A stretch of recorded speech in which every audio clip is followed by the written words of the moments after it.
Making the Carthage Tigers a success this year. As a valued member of the Carthage community, Community National Bank & Trust is there to be a reliable teammate for you and your family. The local bank that is small enough to know you, yet big enough to serve you. Community National Bank & Trust, member FDIC.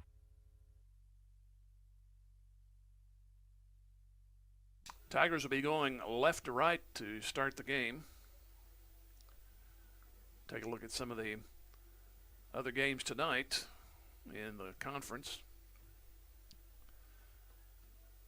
As soon as it loads up, there we go, eventually. We'll have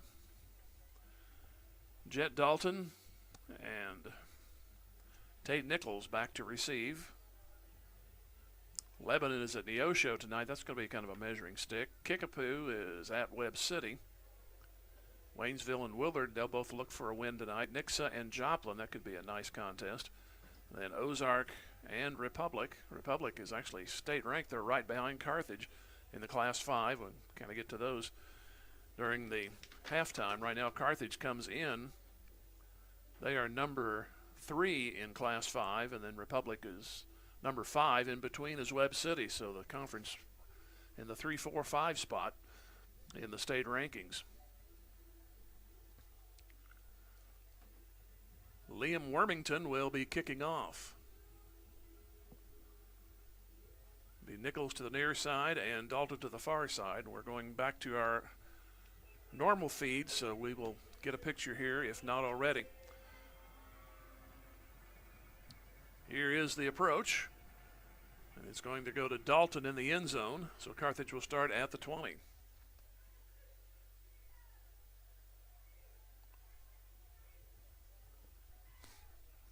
We'll have Browning at quarterback.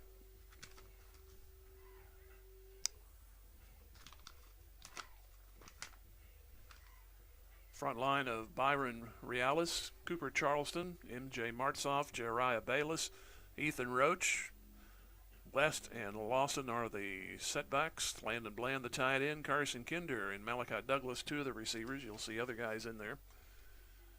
And they put 2 receivers to the right, and the snap goes right to Dalton. He goes down the field. It's to the near side 50, 45, still going 40 down to the 34-yard line. Actually, that was Landon West on the snap. And he takes it all the way down near the 30-yard line. They'll put him at the 32.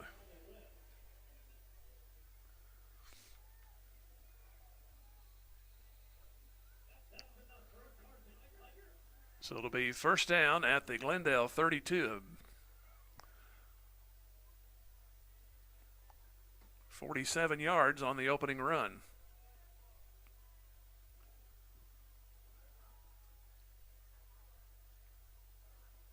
So Browning awaits the snap. And it'll be Browning straight ahead. He'll move inside the 30, and he'll make the 27-yard line. Over there for Glendale was Max Furbacher.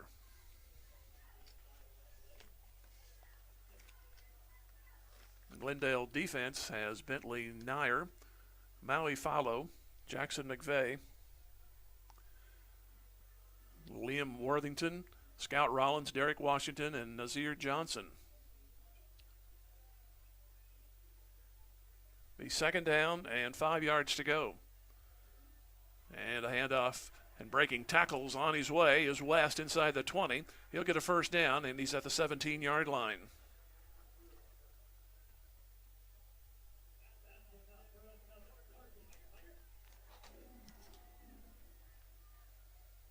So it's a first down at the 17-yard line. No score, and 3 plays into it.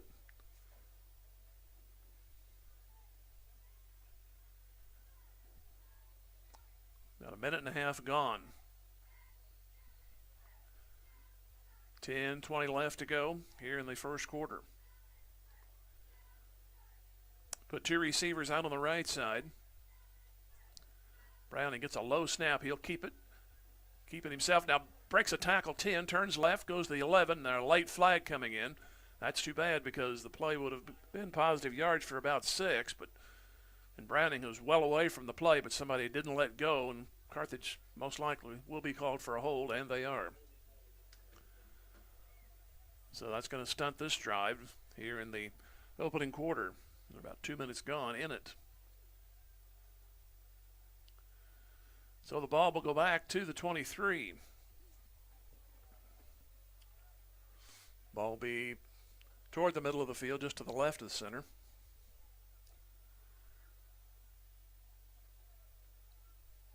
And receivers come out.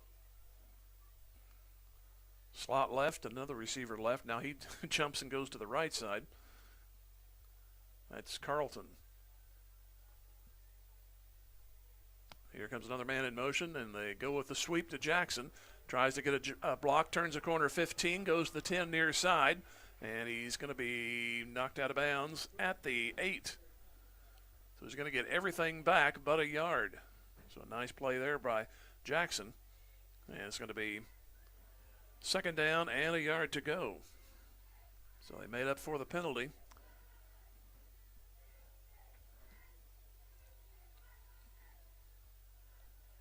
So now they're at the near hash, and the two receivers move out to the left.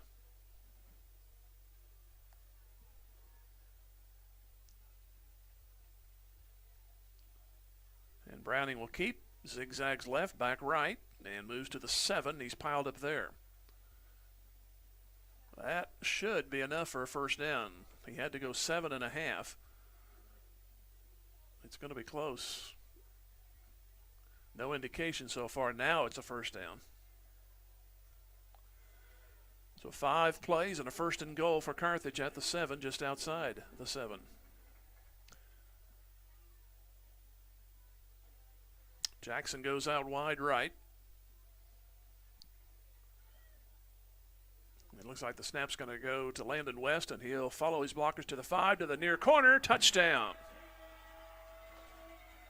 So at 9:05, West will take it in from 7.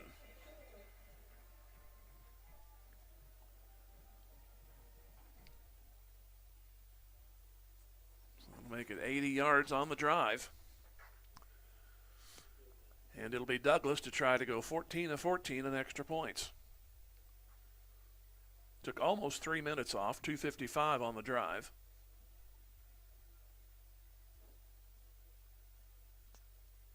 Long snap count, high snap, and it's put down though, and the kick is good.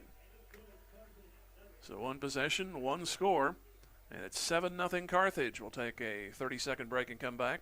Tiger Football Music Radio 93.5. Fair Acres Family-Wide cheers on the Carthage Tigers. The coaches, players, and their families all deserve a hearty congratulations and a sincere thank you for their sacrifice and hard work. As Fair Acres Family-Wide works to build strong kids, strong families, and strong communities, they know that good sportsmanship goes a long way in developing one's character. Fair Acres Family-Wide is proud to be part of Carthage and a proud sponsor of Carthage Tiger broadcasts. Go Tigers!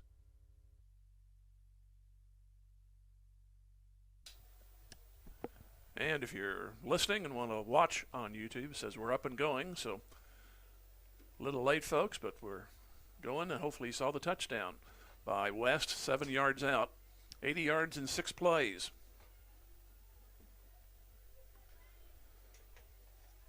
So we'll see what the Falcons obviously can do on offense. They'll have Cash Newberry at quarterback, and Samari Pickett,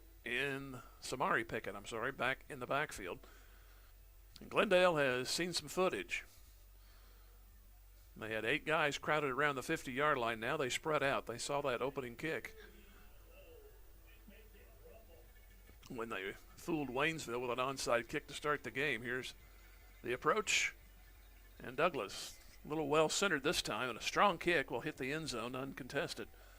He had 3 go out of bounds last week. That one was a no-doubter. So Glendale also will start following a touchback.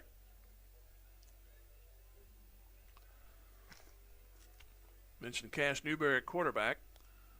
Samari Pickett is the running back.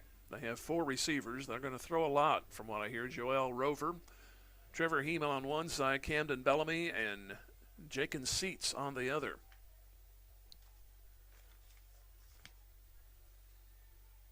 First down for Glendale.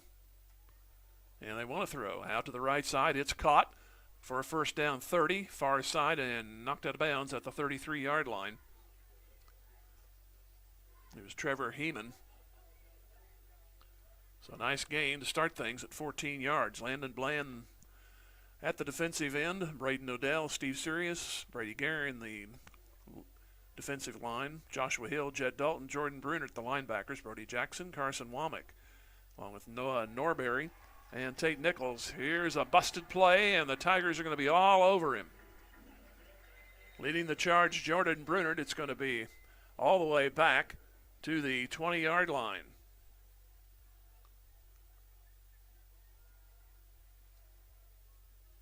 Now what is happening here? Did they not count the play? Okay, here we go. Second down. 12 yards to go. Back to throw is Newberry. He rolls right. He's going to throw over the middle, flag down, and the catch is made at the 42. And now another flag comes in from the defensive side. 2 flags. So we may have a redo.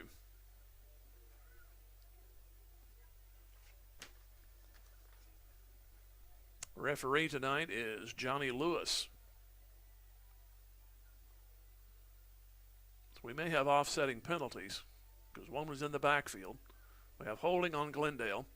Then we have face mask. That'll be on Carthage, so that will take care of that play. We'll just do it over. Second down and 12.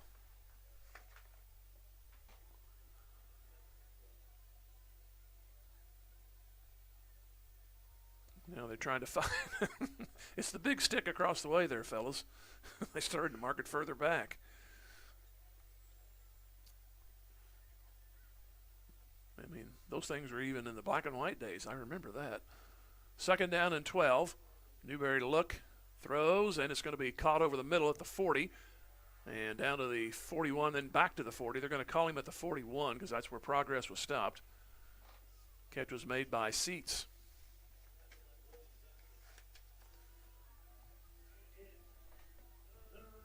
So it's third down. They got a lot of it back following that sack. Third down and 3. They need the 44 in their own territory. They'll go to the ground this time, and they shake tacklers. They had him behind the line of scrimmage, but going for a first down is Samari Pickett. And he'll make it all the way to the 49. He was into a crowd, but nobody could grab him. He slid off the pile to his left and made the first down. Drive continues for the Falcons. Carthage up 7-0. They just put it in at the 9:05 mark. Newberry being chased, reverses direction, throws back near side, over the head, and incomplete. Intended for Scout Rollins. Or actually, that's Jake and Seats on the potential catch, but a nice stick over there. That's by Tate Nichols. Incomplete, second down and 10. West scored from 7 at 9:05 to go in the first quarter.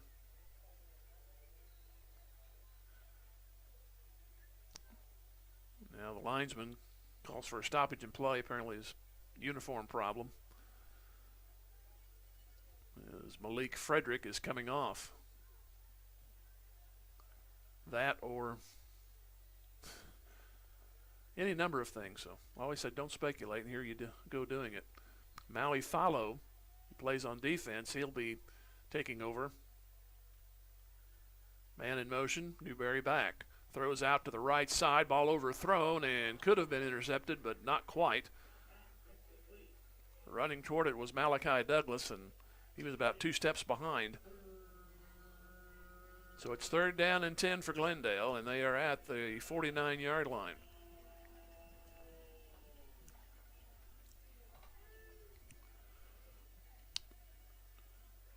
Two receivers each side. Single setback. And Newberry again into the pocket. Now has to get away. Has a chance for the first down. And he's going to be bumped out of bounds close. They're going to put him out, I think, about 1.5 yards. And that's the case. It's going to be the 42. He needed the 41 of Carthage.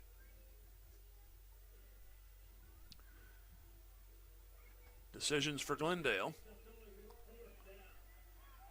So far, they're going to show going for it.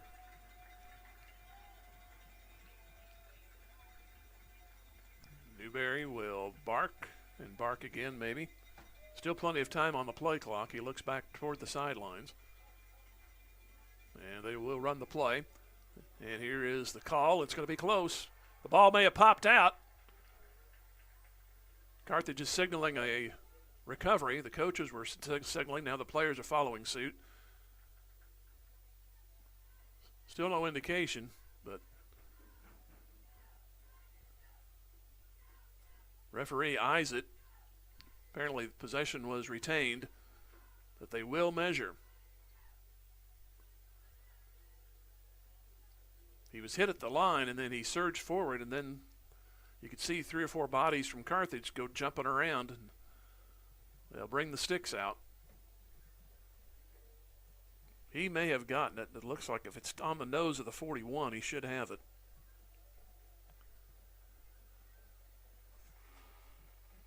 And still trying to stretch.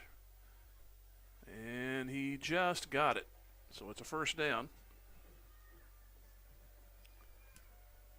So the ball in the scrum went the right way for Glendale as they pick up the first down. That's their 7th play of the drive. The game last year, Glendale took it in. They actually led 7-0 after about 6 minutes into the ball game. Carthage then tied it and passed them, and then they didn't score again until late in the game. On a good drive now, play number 8 coming up, and looking, throwing across, knocked down. Jordan Brunert. He had an interception for a TD last year, and boy, reached up with a hand. Too bad the other one wouldn't get underneath it. He made the catch, he would have had clear sailing. So second down.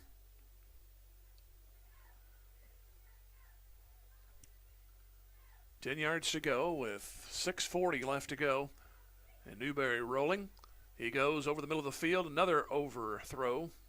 As double coverage out there intended for Heeman.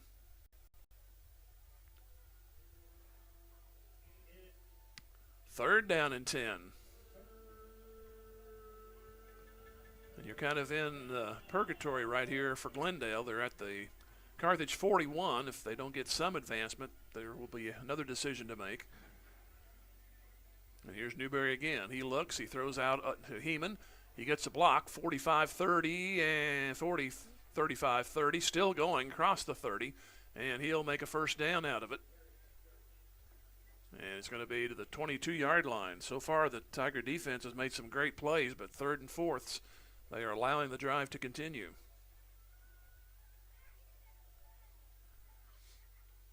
Have the ball now at the Carthage 22. 7-0 Carthage. And Glendale may be amending that shortly. Newberry wants to throw. Now he rolls right. Has some time. Now wants to throw. Now he's in trouble, and he throws it away for nobody. That should be a penalty. There's nobody out there, and he was not past the line of scrimmage. He threw it away. He had a couple of people coming after him.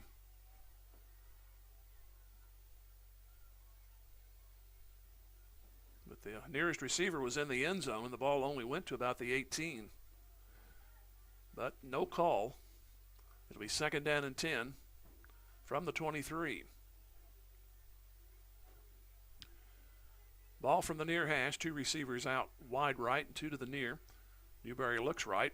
Wants to throw to the corner of the end zone. Is going to be well incomplete. No, did he catch it? Did he come down? There's still no signal. It's a touchdown. Looked like it was going to be over the head, and somehow the ball hung up there, and it's caught for a touchdown. Derek Washington. So Washington from 23 yards out. It's about a chance here for the tie game on the extra point.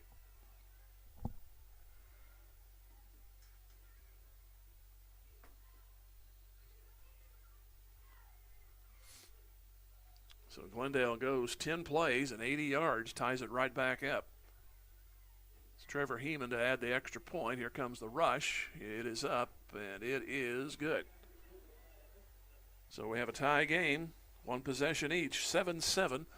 Back here in 30 seconds. Tiger Football Music Radio 93.5. Jeff Hodkin American Family Insurance Agency is rooting on our Carthage Tigers. On the gridiron and in life, having the right coverage is always important. And Jeff Hodkin has over 25 years experience helping individuals, families, and businesses in the 4 states get the coverage they need. If you feel like your insurance needs an audible, give Jeff Hodkin a call today. For your free quote, 359-3399. Or stop by the office at 800 South Garrison in Carthage today. Jeff Hodkin American Family Insurance says, go Tigers.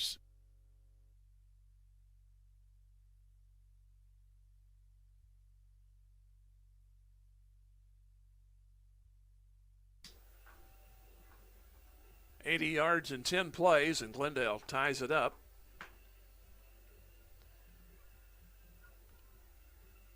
How Washington caught that ball, I do not know. Obviously I didn't, because I thought the ball was going to go incomplete.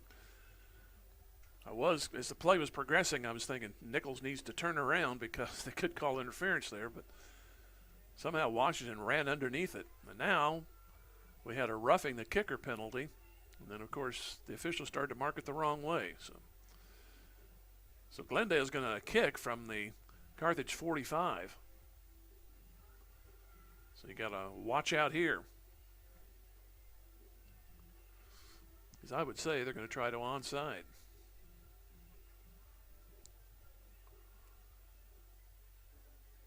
Here comes the approach, and they're going to go ahead and kick it, and Heeman will sail it through the end zone. I think that would have been a play. I would have tried something there, because even at 10 yards, the opposing team is going to start at the 35. So I guess they elected to go ahead and kick it through and take the extra 15. 5:59 left to go here in the first quarter.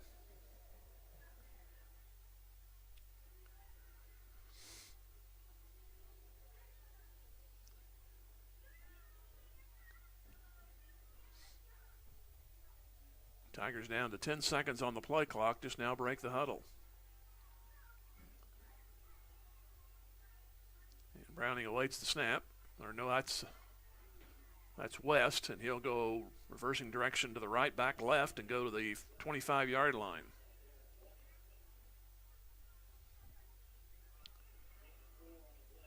So it'll be second down on a long 5. Carson Womack runs in with a message.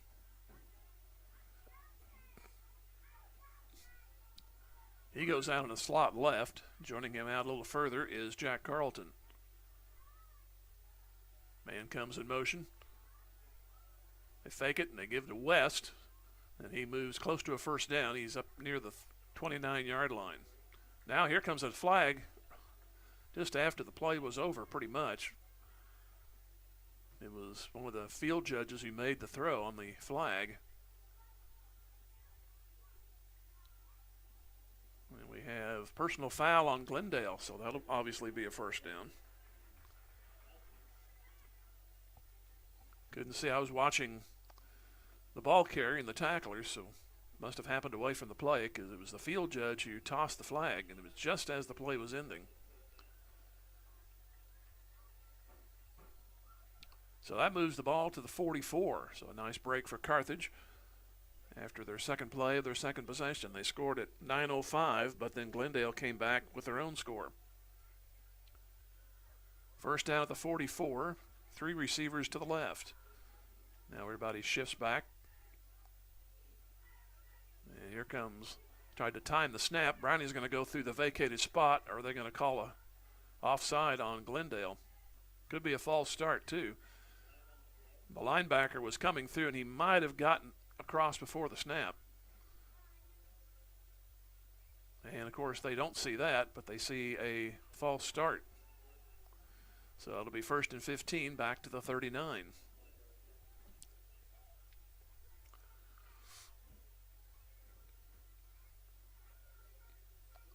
The gain would have been about to the 43.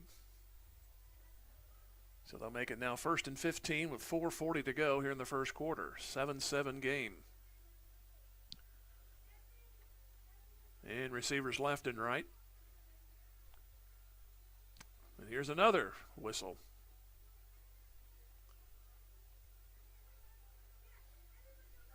Carthage had one penalty late in the game in week 1. They had a few more last week, and here's another false start.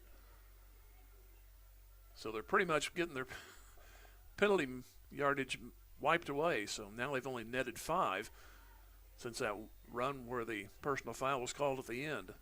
Trouble is, you don't get 1st and 10 out of it. So you still got the same amount of plays, but now you got a heap, as they say. 1st down and 20. They need the Glendale 46 for a 1st down. Still trying to get the 3rd play completed in this drive. Browning to throw. Steps up. Now throws over. He's got a man underneath. It's caught. Carlton. And he gets the penalty yardage back. He's down at the 44. So that'll make it 2nd down and 10. High school and college, not much more you can do when you go to a knee, make the catch, that's fine, but you can't get up and go with it. So you'll take the 10 yards there and set up a 2nd down and 10. 3:35 left to go, 7-7 tie. Here's Browning looking, and he'll go back to the right side, has an opening. He can get away from one guy. He's at the 45. He's got a 1st down. He's at the Glendale 43. Well, that's one of those plays. Well, you get another step on that guy that was behind him, he would have been gone. Couldn't quite, and now we have a Tiger down across the way. And he is not comfortable right now. So we'll take a break, and we'll go 1 minute and see what happens. Come back here. This is Tiger Football Music Radio 93.5. Carthage McDonald's, a proud supporter of the Tigers. They recognize the importance of teamwork. The R9 sports program is something to be proud of. The coaches, players, and each family member make a lot of sacrifices to create a winning team. The many practices, court and field preparation, the disappointments, and the great moments are all part of learning to win at life itself. Your Carthage McDonald's, locally owned and operated by the Marshall Wrights family. Go Big Blue.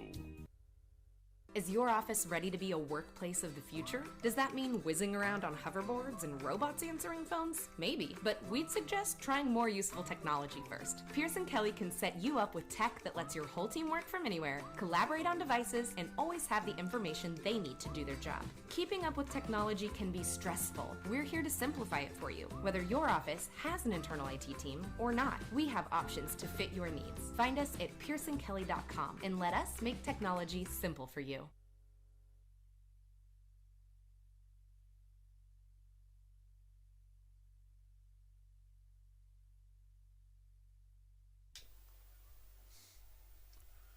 Still tending to the player down there. He couldn't get the number before the break, and now we get him up, and it is Carson Womack. He's going to hobble off, looks like. Only assisting on one side, so he'll, if it is some kind of long-term, hopefully it's not a long-term injury is what I'm trying to say, which I haven't been saying much of anything good so far tonight. It's one of those nights where everything you want to say, you say the opposite. So they're still helping Womack off, and Carthage will be going from the Glendale 43-yard line on a 1st and 10. 2 receivers out left.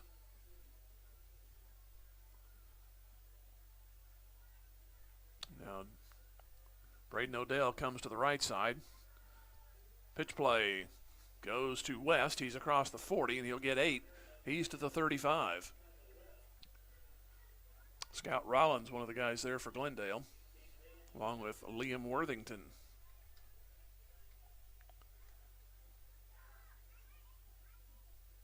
So 7th play coming up.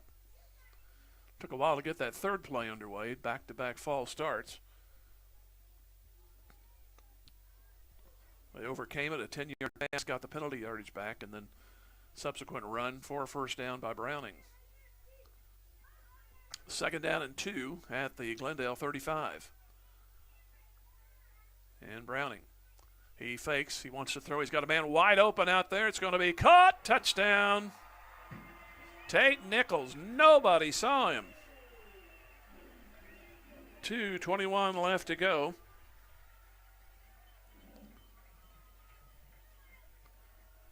33 on the pass.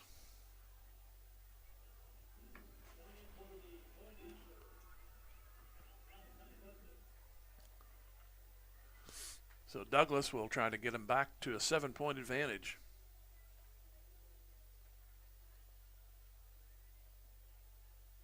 Another snap goes to the right and a low kick, and he got it through though. Snaps have been going to the right shoulder the first 2 times here for Browning, so hopefully that can get taken care of. That made it a little bit rushed, but Carthage takes another touchdown on the board, and it's 14-7. And we'll come back here in 30 seconds. Tiger Football Music Radio 93.5. Race Brothers Farm and Home Supply is proud to support our Carthage Tigers. Roy Mason and the whole crew know that teamwork makes the dream work, and they want the best for our Tigers. Race Brothers offers top quality clothing, tools, and livestock supplies to keep our community strong. Stop by 2309 Fairlawn Drive in Carthage or shop online at racebros.com to gear up. Let's join Roy and all the employees at Race Brothers Farm and Home Supply and cheer on our Tigers. Race Brothers, proudly local. 80 yards and 8 plays. Douglas adds the extra point. I'm saying that out loud because I forgot to write it in there. So 14-7 Carthage. And we'll see if the defense, who had some good plays on the initial Glendale possession, but they could not stop them on 3rd and 4th down. In fact, the touchdown was scored on a 3rd.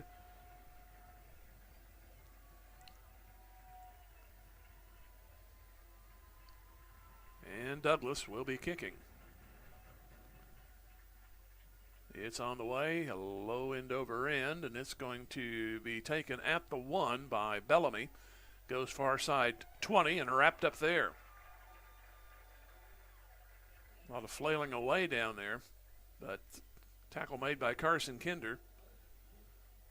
Nice one-on-one stop there because looked like Bellamy had a chance to at least get it out to the 30 to 35 yard line, but Glendale will start just inside the 21.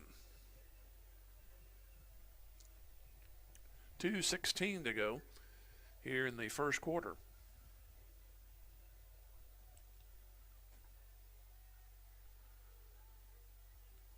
Put 3 receivers out to the near side.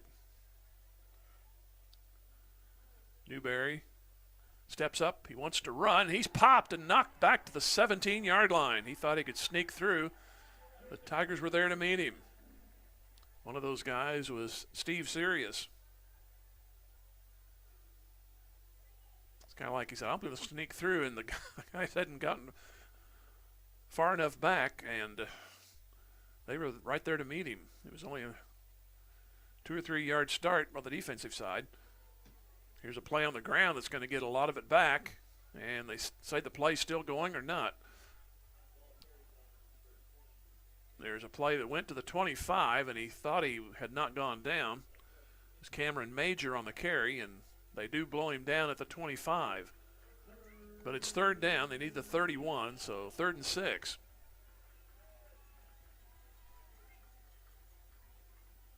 Two receivers each side. Newberry, quick hitter to the far side, caught at the 30 and to the 35. That's good enough for a first down. On the catch was Seats, and that's where he ended up. But it is a first down. So again, a 3rd down conversion for Glendale. Here's Newberry looking right. He'll throw out that way. Caught and then dropped. Nice stick just as the catch was there.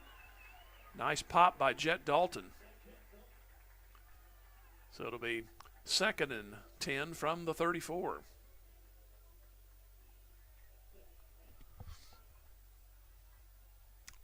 (14-7), 1:02 to go. Carthage up, first quarter. Back to throw, another crossing pattern, another stick right at the point of impact, and an incompletion. And again, it was Jet Dalton. Okay, guys, 3rd down again. You don't want this to turn into a bad habit. Two great plays first and second down, but you got to do it here. And Newberry looking to throw, throwing left out to the sideline, and it's juggled out of bounds. So that's going to be one first down, and then fourth down coming up. So 4th and 10. And Glendale will look to kick. And the ball's obviously still spotted at the 34. It'll be Tate Nichols to drop back inside the 35. And Heeman, who plays receiver, is also their kicker, and he goes back to punt.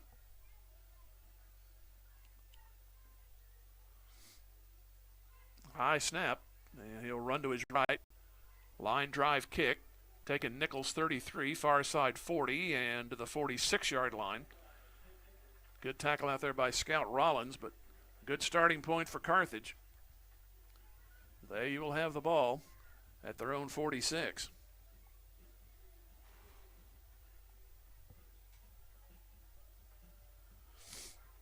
So the Tigers had 2 possessions, 2 touchdowns. The defense came through there. They gave up a first down, but then got them on the next 3.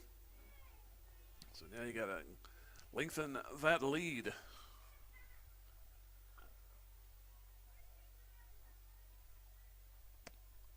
Between the 46 and the 47 on first down.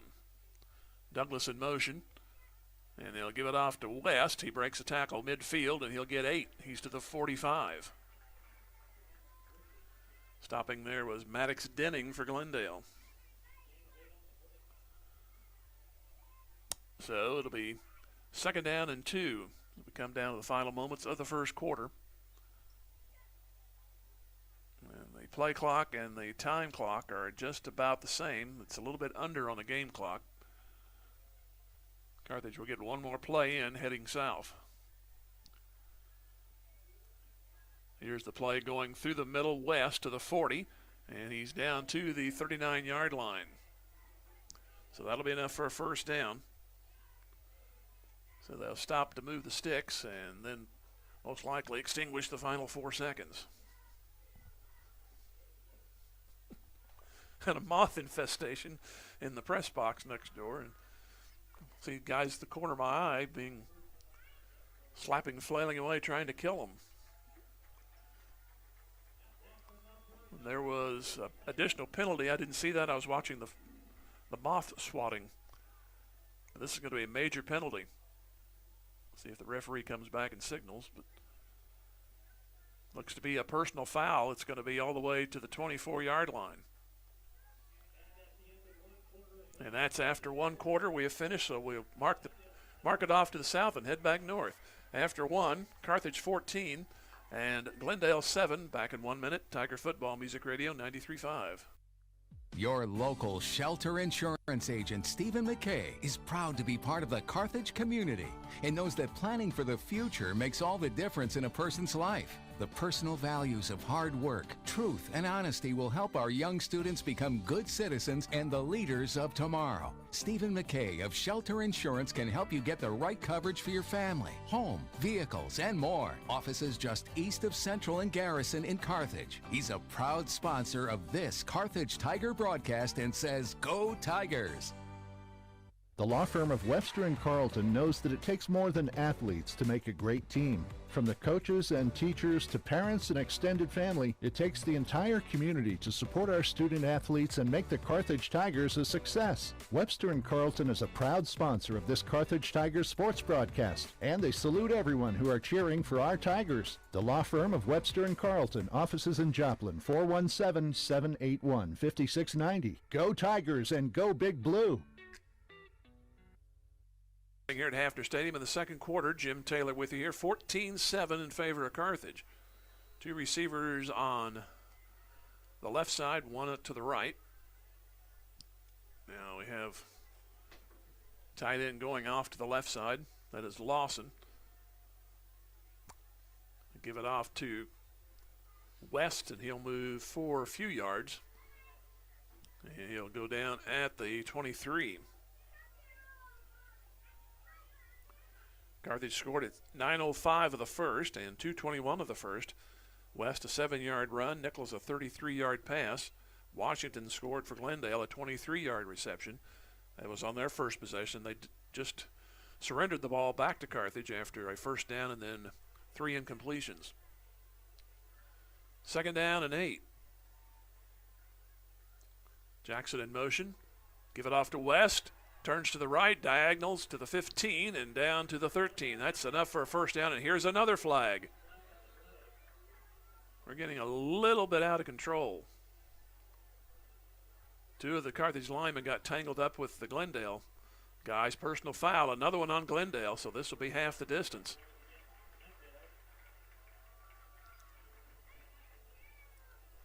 So that's the 3rd one of this game for Glendale.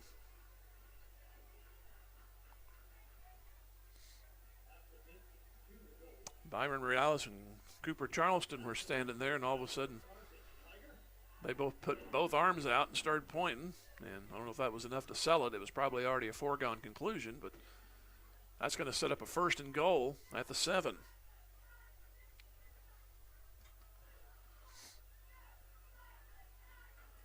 So 1st and goal at the 7.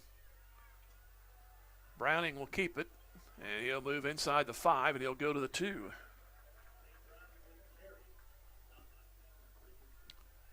Richardson on the stop for the Falcons.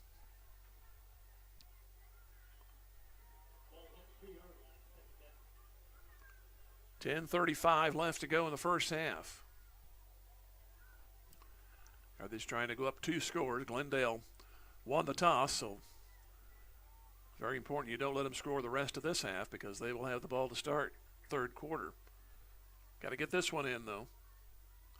Low snap, but Browning picks it up, and he'll jump toward the goal line, and he'll make it in. Touchdown. All of a sudden, it's funny how games go one week to the next, and here's another flag. Games will go 1 week to the next, and you just have certain problems that particular game that you didn't have the previous weeks or even the whole season. And the snaps are very adventurous. Could be we have a new center. I was not told otherwise. Here's unsportsmanlike on Carthage. So definitely not needed on the Tiger side either.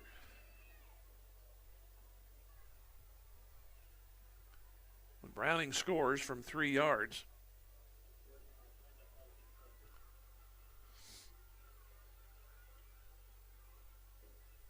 So it'll be 15 from the extra point spot unless they assess it on the kickoff.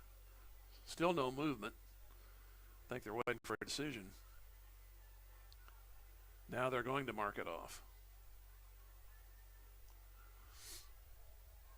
So it's 20-7 right now. So I don't like incomplete touchdowns. I've never come up with a decent term on that. But that's basically how I feel about it when you only get 6. Sometimes that will come back and be a detriment. But Douglas is going to go ahead and try for the extra point. This will be a 35-yarder. There's the snap, placed down. It's strong enough, and it is good. So Douglas stays perfect, and it's now 21-7. Carthage back in 30 seconds. Tiger Football Music Radio 93.5. Zyder Tax Service loves cheering on our Carthage Tigers. Mike and all the staff know our student athletes have worked hard this year, and they give a big hand to everyone who has helped and encouraged the Tigers to have a successful season. Zyder Tax Services, serving Carthage and the surrounding area with tax planning and preparation for individuals and businesses, is proud to be one of the locally owned businesses that support your Carthage Tigers broadcasts. Join Mike Zyder, CPA, and the rest of Zyder Tax Services as they cheer on our Tigers. Go Tigers! 10:13 left to go in the first half. 21-7 in favor of Carthage. Douglas just kicked a 35-yard extra point. So I guess I didn't have any faith in him. That was a very penalty-plagued drive. Unfortunately for Glendale, they had 2 personal fouls called on, so that's 30 yards that's just given to Carthage, and Carthage took advantage of it. Although Carthage did get called on the unsportsmanlike following the touchdown. There must have been some taunting going on, which I'm definitely old school by this time, and I just don't see the point in it. Wait till you win and dance all you want. Here's a short kick, and now it lengthens a little bit, and it's going to go into the end zone. Looked like it was going to be returnable, but then it drifted on in.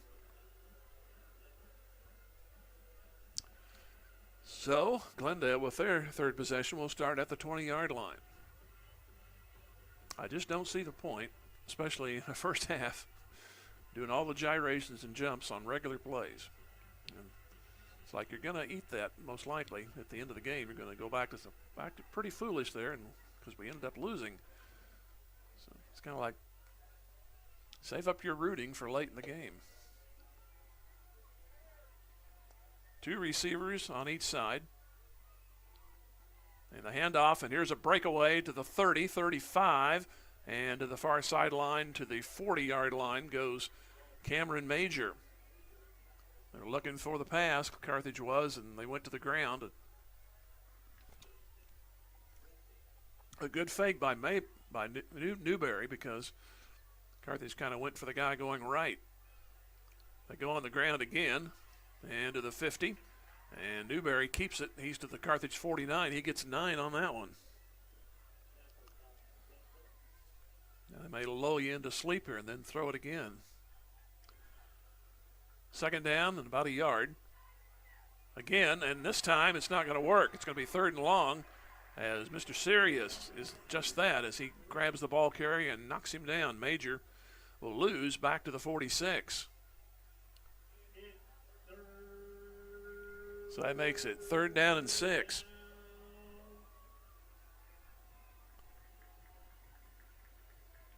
Now Newberry will look to throw. Blitz coming on. The throw is way off target. In fact, Malachi Douglas looked like a lost outfielder out there. He was close to it, but he looked over the wrong shoulder. There is a flag. It's back at the 40. And looks like it's going to be declined. So fourth down. So I was watching Douglas coming back to the huddle. I didn't see the indication. Most likely a hold. And Glendale showing they're going to go for it here. Fourth down from their own 46. They need the Carthage 48. And Newberry will roll, and now the flag. West, Nichols, and Browning have scored for Carthage. 14-7 after one.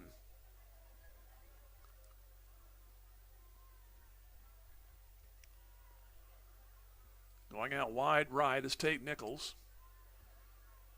To the near side is Carlton. And hello, nice to meet you. If you're going to be offside, you might as well just walk a couple of blocks. That's what he did. Jake and Seats just shuffled off, not to Buffalo, because that's off to the east. He went to Diamond, or headed that way. And it'll be a 5-yard penalty. It'll be second down and 4.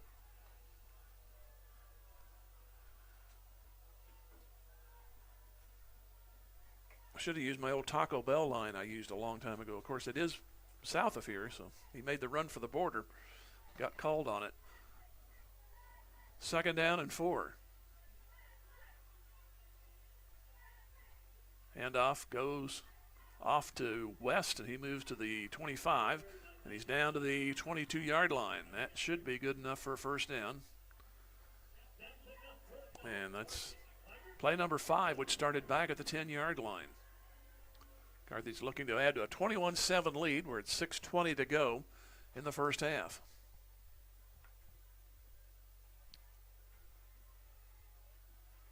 But 3 receivers left for the moment. Now they change formations. They put 3 receivers to the near side and 1 way out to the right. Empty backfield. And they fake the snap. Pardon me, the handoff. It's going to be a pass over the middle. Touchdown! No, they say incomplete. A late reach in there. So it's going to be incomplete. Intended for Douglas. Something about this north end zone tonight. I can't see what's going on. So second down and 10.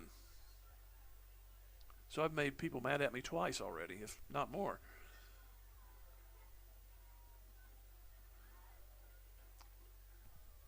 Clock stopped at 6:01 left to go in the first half. Carlton on a wide left. Here he goes, Browning keeping, and he moves to the 20. So that's going to be third down. Couldn't get an opening. He moved left. That was cut off, and he tried to go back right, but he was in a crowd. So it's going to be third down, about 7, just outside the 20.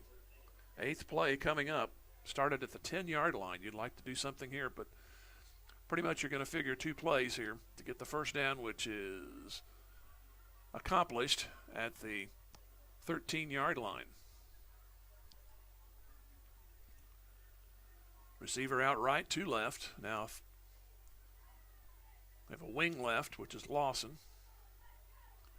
Here is a reverse off to the right side and trying to turn the corner. That is Tate Nichols, and he'll move a little closer to the first down. He'll be 2 yards shy. It's a nice play, but it just couldn't quite develop fast enough, and it's down at the 15. So you got 2 yards to go for the first down. Under 5 left to go here in the first half.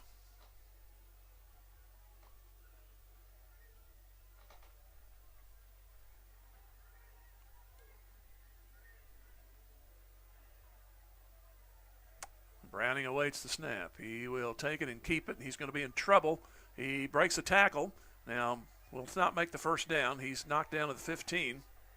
He ran into his own man, Cade Lawson. And of course, you can't help your own runner like that. So he was powerless to do anything, and Carthage gets it out of the 10 but fails to score on 9 plays.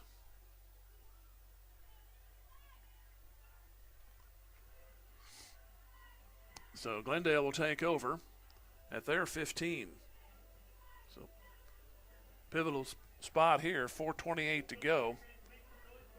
And they will get the ball to start the second half, so you'd like to keep them out of the end zone for the remaining 4:28. 3 receivers up top, Newberry looking that way. And he's being chased. He gets away from a sack, throws it, and it's going to be caught out at the 28-yard line. Newberry avoided a sack, and the pass caught on the far side for a first down. That put him at the 27.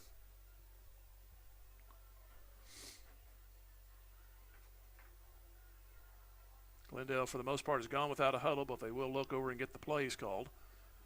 They had these. Here's a flag on the play and an incompletion off to the near side. A lot of false starts tonight. And there's another one.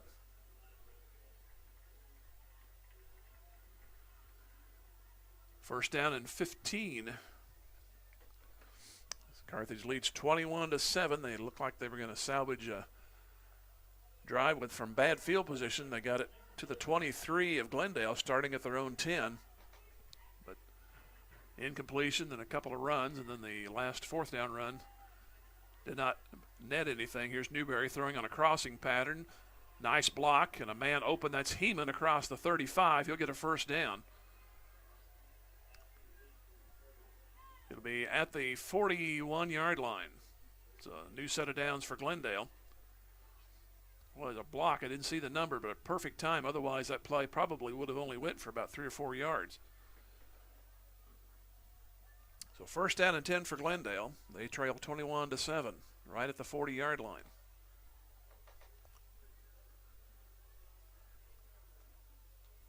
Here's a handoff over the middle. Breaking tackles is Pickett, and he'll move back across the 50. That's good enough for a first down. He's at the Carthage 49. So Glendale throws a lot, but they've picked these rushing spots at seemingly at the right time. They've been big gainers. So from the far hash, a new set, first and 10 at the 49. And another flag, and they stop play. This could be the fact that some particular crews just have a penchant for calling the same call over and over again. They're looking for the same thing, and here's another false start against Glendale. So that'll move it back into Carthage territory at the 46. Joel Rover out there talking to the linesman saying, what are we doing wrong? He's lined up offside from my vantage point. Now he backs up.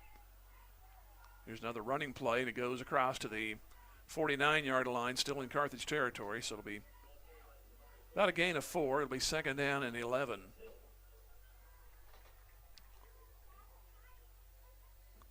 Carthage scored at 9:05 and 2:21 of the first quarter. Glendale scored at 5:59.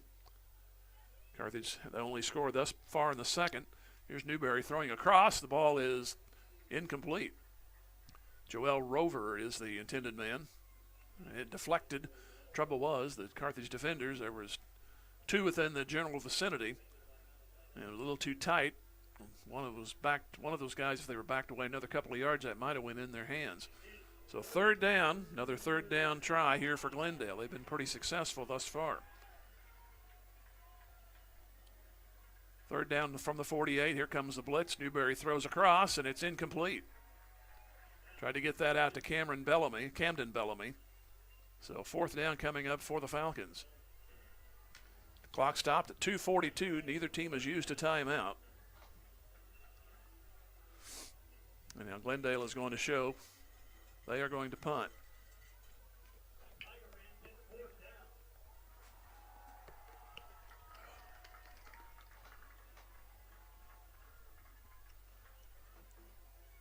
So it'll be Heeman. He'll drop back to get the high snap, and he's going to throw a pass over the middle, and it's incomplete. The receiver fell down. I knew something was up, but the pass was underthrown, intended for Bentley Nyer, and Carthage gets a break. It'll be at the 49-yard line of Glendale.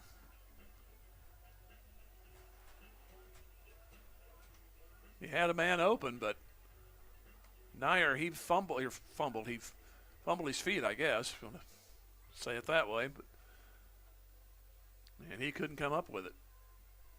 He made a cut and tried to come back to the ball, which was going to be low anyway, but had he stayed on his feet, that probably would have been a first down. So Carthage starts at the Glendale 49. It's the first time either team has started in the opponent's territory. Douglas in motion. And they'll give it to West. He'll roll off the left side 45, flag on the play, so whatever happens will probably come back.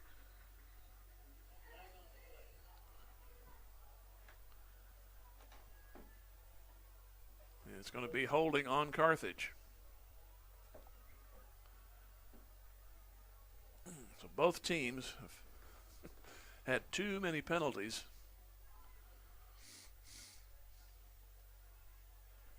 And I hate the term inopportune or untimely penalties because basically all of them are when you stop and think about it. Got to grin and go on, or grit your teeth and go on. First down and 20. Clock is moving at 2:25 to go in the first half. Carthage up 21-7. Put 2 receivers out left. Browning on the draw. He's in trouble. Rolls off to his right. Has to keep it, and he's going to go only to the 43. Taken out of bounds there.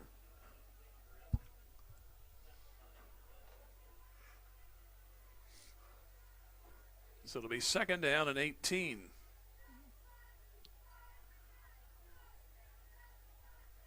.2:10 remaining, and we have a stoppage on the far side. Timeout's been called by Glendale.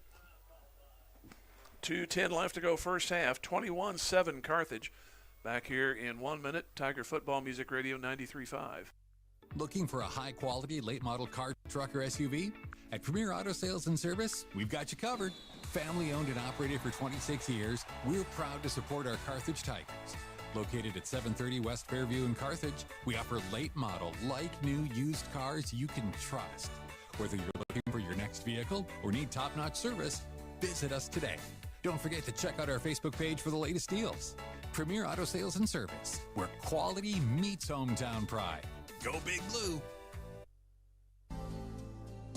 The love of a family is a very special thing.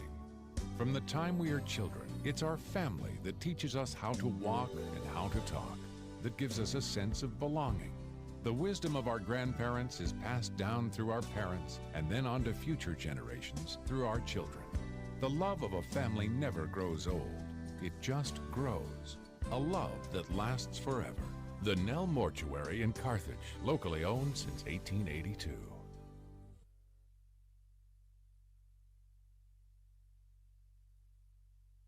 Second and 18, and guess what? There's a flag. This linesman on the near side, boy, he is just calling false starts.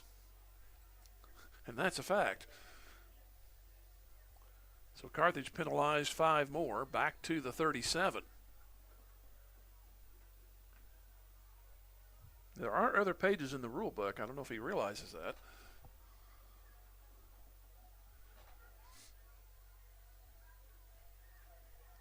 Three receivers to the left. Browning to throw. Now he'll run with it. Have some running over the middle. Breaks a tackle. Uses the umpire for a blocker. Comes across the 50. And he'll make the 48 of Glendale. So he gets a lot of it back. It's going to be third down, still long. And they need the 39 for a first down.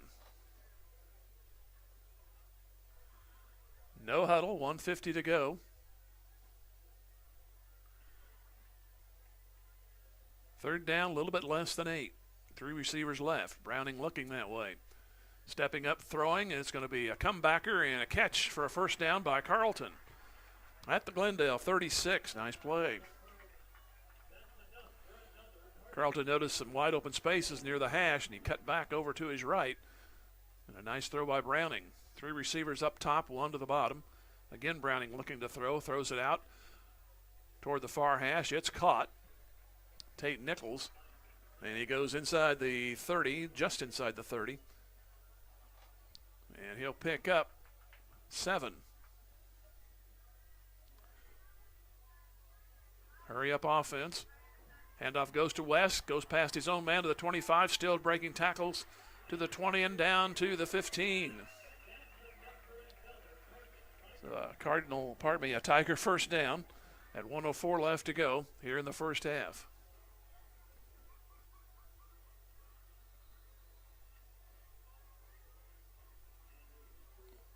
It looks like Carthage is going to use a timeout. I hope we have an injured Glendale player, so we will have a stoppage.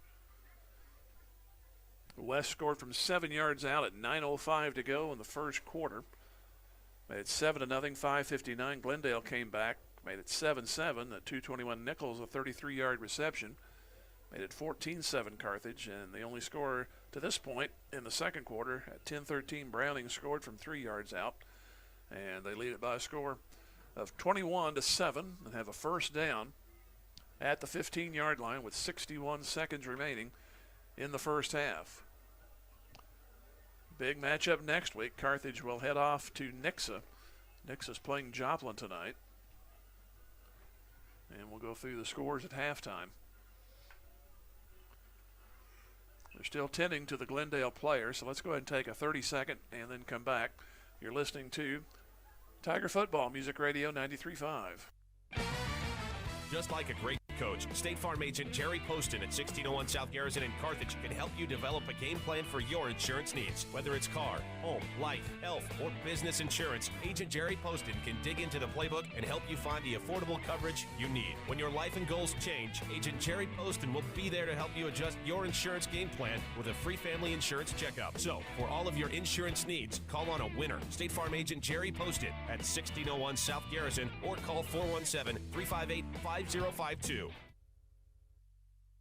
First and 10. There goes West near side to the 10. Kind of loses a battle with the tackler. Causes him to fall to the 7-yard line. That's close to a first down, but timeout in Glendale. So thank you for that. 44 seconds remaining here in the first half. Carthage has had 5 possessions. They're on this one now. Be the 8th play coming up. The drives have been on their own 20 and their own 46, their own 10. And after the failed pass on the 4th down fake punt, Carthage had at the Glendale 49. Glendale with 4 possessions. The first one was for a touchdown. They had 7 plays on their last drive, which they did stop Carthage at their own 15. had a couple of big plays, but then the defense bowed up, and then the failed attempt on the fourth down pass where the receiver tried to make a cut and fell down, and the ball ended up being, it was going to be a little bit underthrown, but catchable had he stayed on his feet, but by the time he hit the deck, it fell to earth, and now we know where Carthage is now. Second down and short. They need the 5 for a new set. They have 2 timeouts. Glendale now down to 1. Direct snap.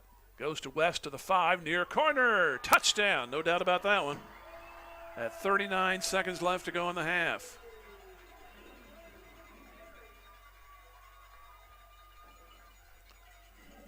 So they do it in 9 plays.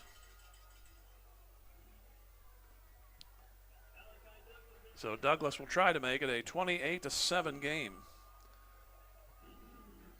And I'm sure that's not the swing Glendale wanted. They were looking to go in and maybe be down by 1 score at the half, but that failed attempt on fourth down. Carthage has taken advantage of it. Douglas' extra point is good. So 28-7 now in favor of Carthage with 39 seconds to go. So Glendale will have the ball to start the second half, and they have 1 timeout to work with here with 39 seconds to go. We have a roughing the kicker. That's 1 on each team now. So that means Carthage is going to kick from about the 45. The 45 of Glendale. And I would not put Coach Guidey going past to go ahead and try the onside again.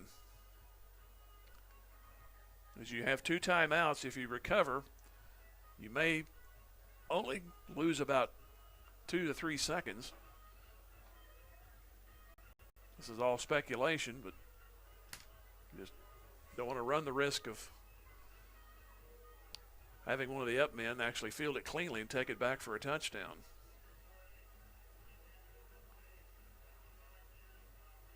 Who was that a few years ago? Wasn't it Alex Martini that did that? So they're going to mark off the penalty.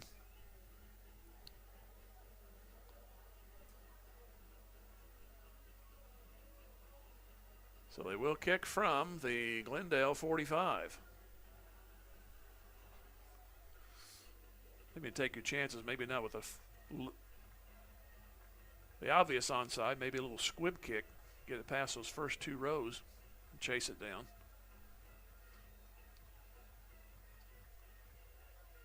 Douglas looks over the special teams choir huddle, and the guys fan out.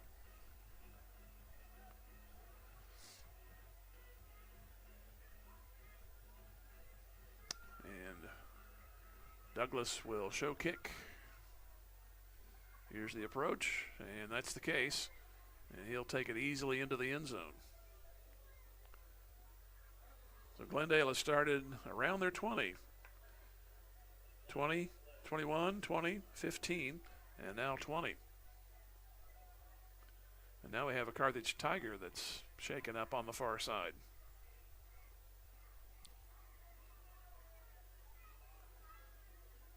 So they'll tend to him, obviously. And we'll go ahead and slip in another 30 seconds and then come back with the balance of the first half. It's 28-7 in favor of Carthage. This is Tiger Football, Music Radio 93.5. The owners, staff, and management at Sirloin Stockade wish the Carthage Tigers a successful year, not only in athletics but also in the classroom. Sirloin Stockade knows that hard work and diligent effort are keys to achieving goals, and they look forward to those young students embracing the challenges of tomorrow. Sirloin Stockade is proud to be part of the Carthage Tiger broadcast, and they remind you to stop by before the game or during the weekend for a delicious meal that's just as good as home cooked. Sirloin Stockade, 1027 West Central in Carthage. Don't have the number, and being isolated in our own box, we don't know the activity going on next to us. They probably will know. Looks like there is a flag down at the 21-yard line, or 24-yard line.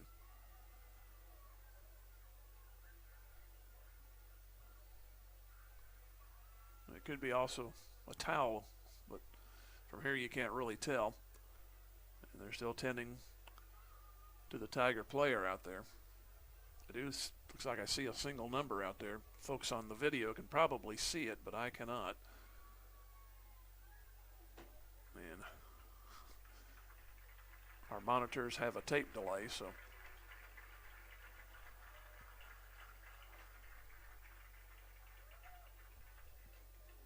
looks like maybe Brody Jackson. I see a 4 anyway.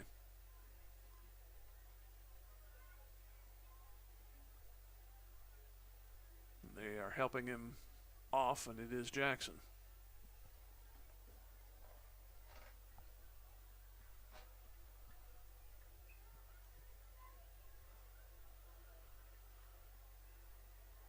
So the penalty marked it back to the 10-yard line. So there was a hold on the kick. So Glendale 1 timeout and 90 yards away. Here's a play into the middle and nothing there. On the carry was Major, and he did not go far. And here's another flag. My goodness. And it's going to be on Glendale.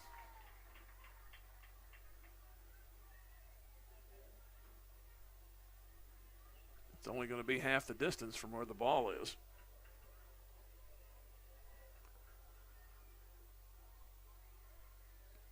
Another personal foul. This will back it up to the 5. So 29 seconds left to go in the first half. Real time, it's not been that bad, an hour and about 15 minutes, but it's been a lot of stops and starts in this one.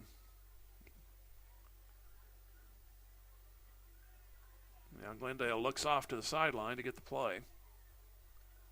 Quarterback will be standing in his end zone for now. Now he's just inside. He's right with the back foot on the goal line. And they're going to let the clock roll down. Maybe 3 seconds left to go. And looks like they called a timeout. This happened last week. We couldn't tell what the time was, and the time got stuck on the game last week, and it was like, so we had to play again, and all of a sudden everybody's shaking hands, and there was still 20 seconds left on the clock. But it looks like Glendale called their last timeout. And 3 seconds on the clock.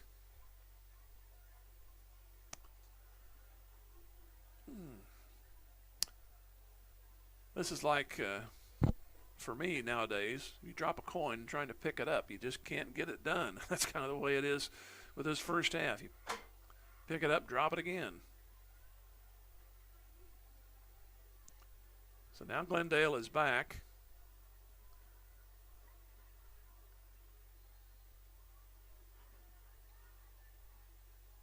And Newberry. And he'll keep it. He'll try to flip it out to the far side. It's caught, taken in by Pickett, but that's going to run the timeout. He's going to be at the 18, and heard the PA guy say a flag on the play. I didn't see it. I still haven't seen it. Hopefully it's not on the defense, because then we can finally go to the locker room. Carthage is already headed that way. Glendale's still on the sidelines.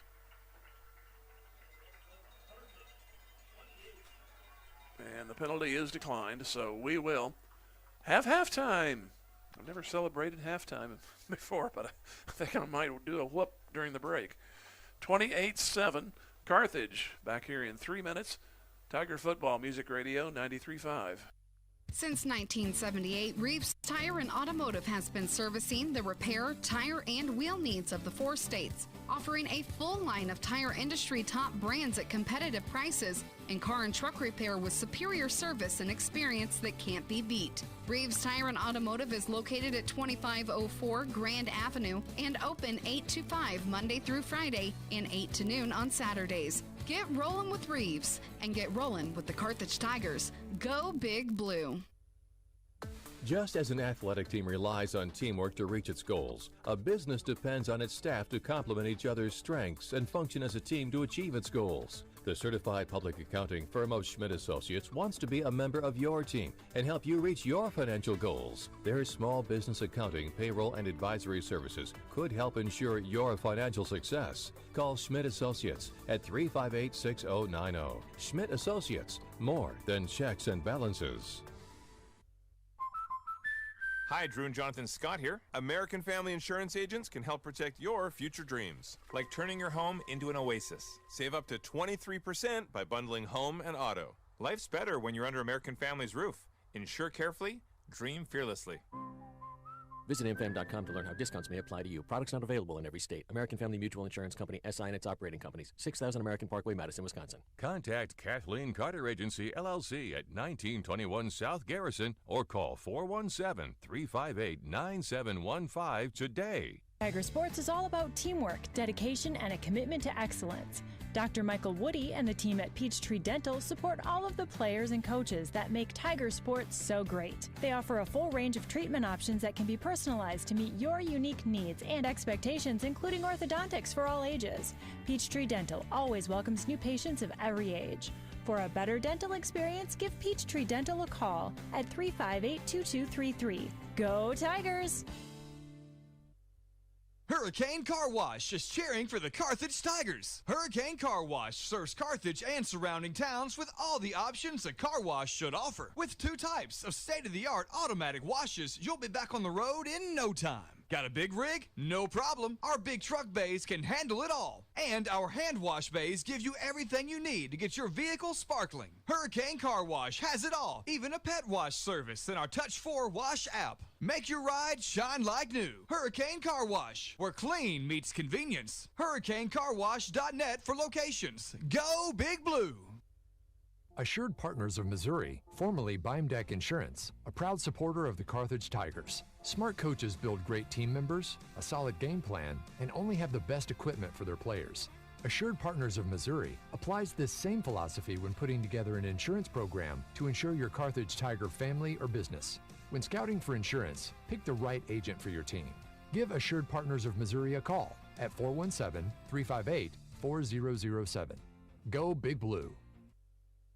First half, but if you take a 21-point lead to the locker room, you're doing something right, as the Tigers have 14 points in each quarter and lead 28-7. Carthage got the ball to start. They lost the toss. They got it at the 20. 6 plays later, West took it in from 7 to make it 7-0. Glendale came back and annoyingly made 3rd and 4th down conversions on their 10-play drive, which started at their 20. And they tied the game up on a Washington reception of 23 yards. Carthage got the ball back again at the 20, and they took 8 plays to score again. This time Nichols a 33-yard reception. Both extra points were good, 14-7 after 1. Glendale then went 3 and out on their 3rd possession. Tigers got it at their own 46, and this time it was Browning completing a drive that went 5 plays, 54 yards, 21-7. When Glendale then got it at their own 15, got it 7 plays, and then tried a fake punt around their own 45. Had it set up nicely, but the receiver fell down, and it was an incompletion, so the Tigers took it back. And they got the ball at the 49. They had a possession in there that started on their 10 after the 3 and out. They went all the way to the 23 of Glendale, but ran out of downs. Then there was the start at the 15 for Glendale, then back to the 49-yard line on the Glendale side, and the Tigers took it in on 8 plays after that, and that was West on an 8-yard run to make it 28-7. Then Glendale had 2 plays, and the half came to a close. A lot of penalties on both sides.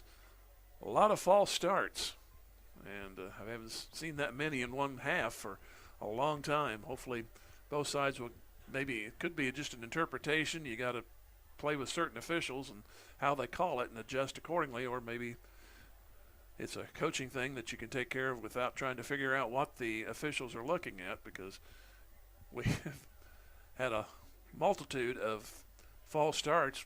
In fact, Glendale had 3 on one drive, and Carthage had back-to-backs. Then they got it back on one of the drives on a pass play. Then it ended up scoring. That was their third touchdown on the Browning run to make it 21-7. And the band going to get ready to go here, and while we go to break, you can watch them. And we'll take a 3-minute break and come back. 28-7 in favor of Carthage at the half. Tiger Football, Music Radio 93.5. Tired of your bank dropping the ball? Whether it's clunky apps, high fees, or you feel like just a number, you'll find the service and convenience you need at OMB. From user-friendly digital banking to personalized service, we're here to make managing your money the experience you've always wanted. Visit us online at ombbank.com or in person to learn more. OMB, community banking made better. Member FDIC. There are gonna be times when you hit the ground running and times when you just hit the ground hard. Mercy is ready for all of it, with specialists who not only have a heart for athletes, but for the people who support them. So when you have a health challenge to overcome, choose the team that considers every one of your victories one of ours. Find your Mercy provider at mercy.net/victory. That's mercy.net/victory. Mercy, your life is our life's work. Where will you be in 4 years? At Missouri Southern State University, we're here to help you achieve your life goals. Small class sizes allow you to develop a more personal relationship with your instructors and practice your skills in immersive environments. From a healthcare simulation center to crime scene investigation, state-of-the-art science labs, a mock courtroom, and much more. Study abroad opportunities can help you develop a global mindset. Learn more about our high-quality educational opportunities at mssu.edu.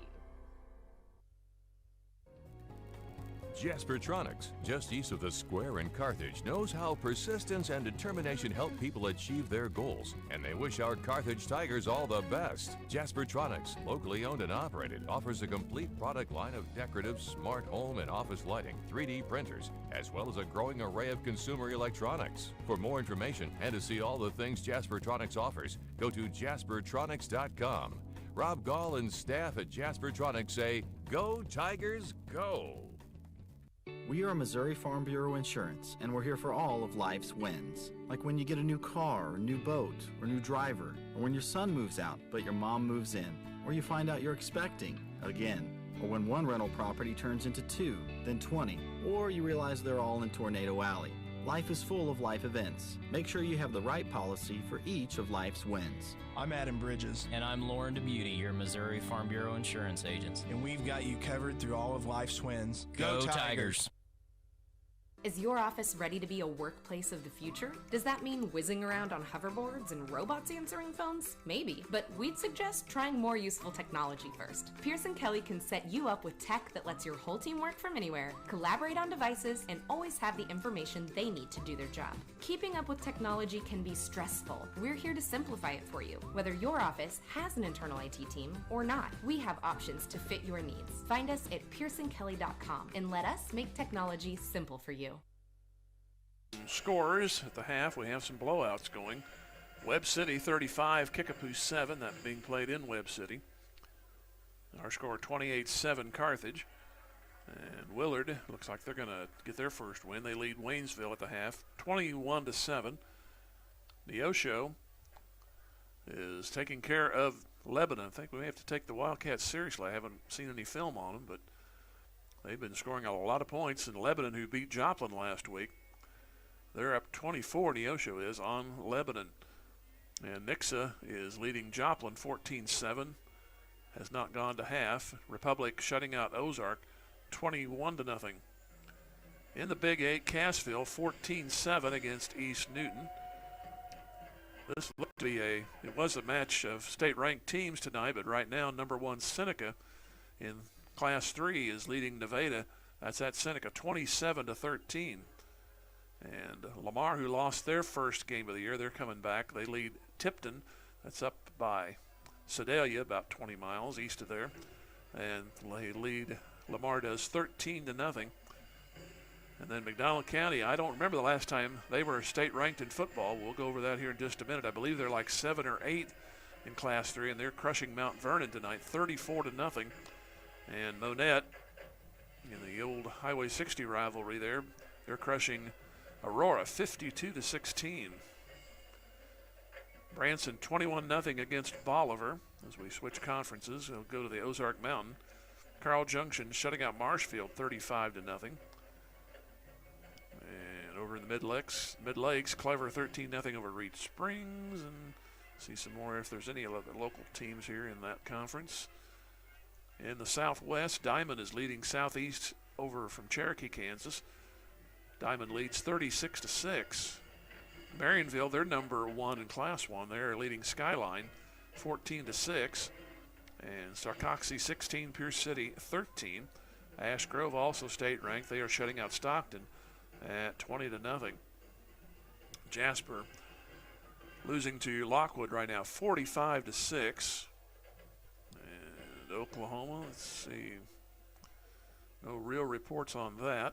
Kansas side, scores not coming in, and that'll about cover it for that. We're about 9 minutes away from the start of the second half, and Glendale will have the ball to start.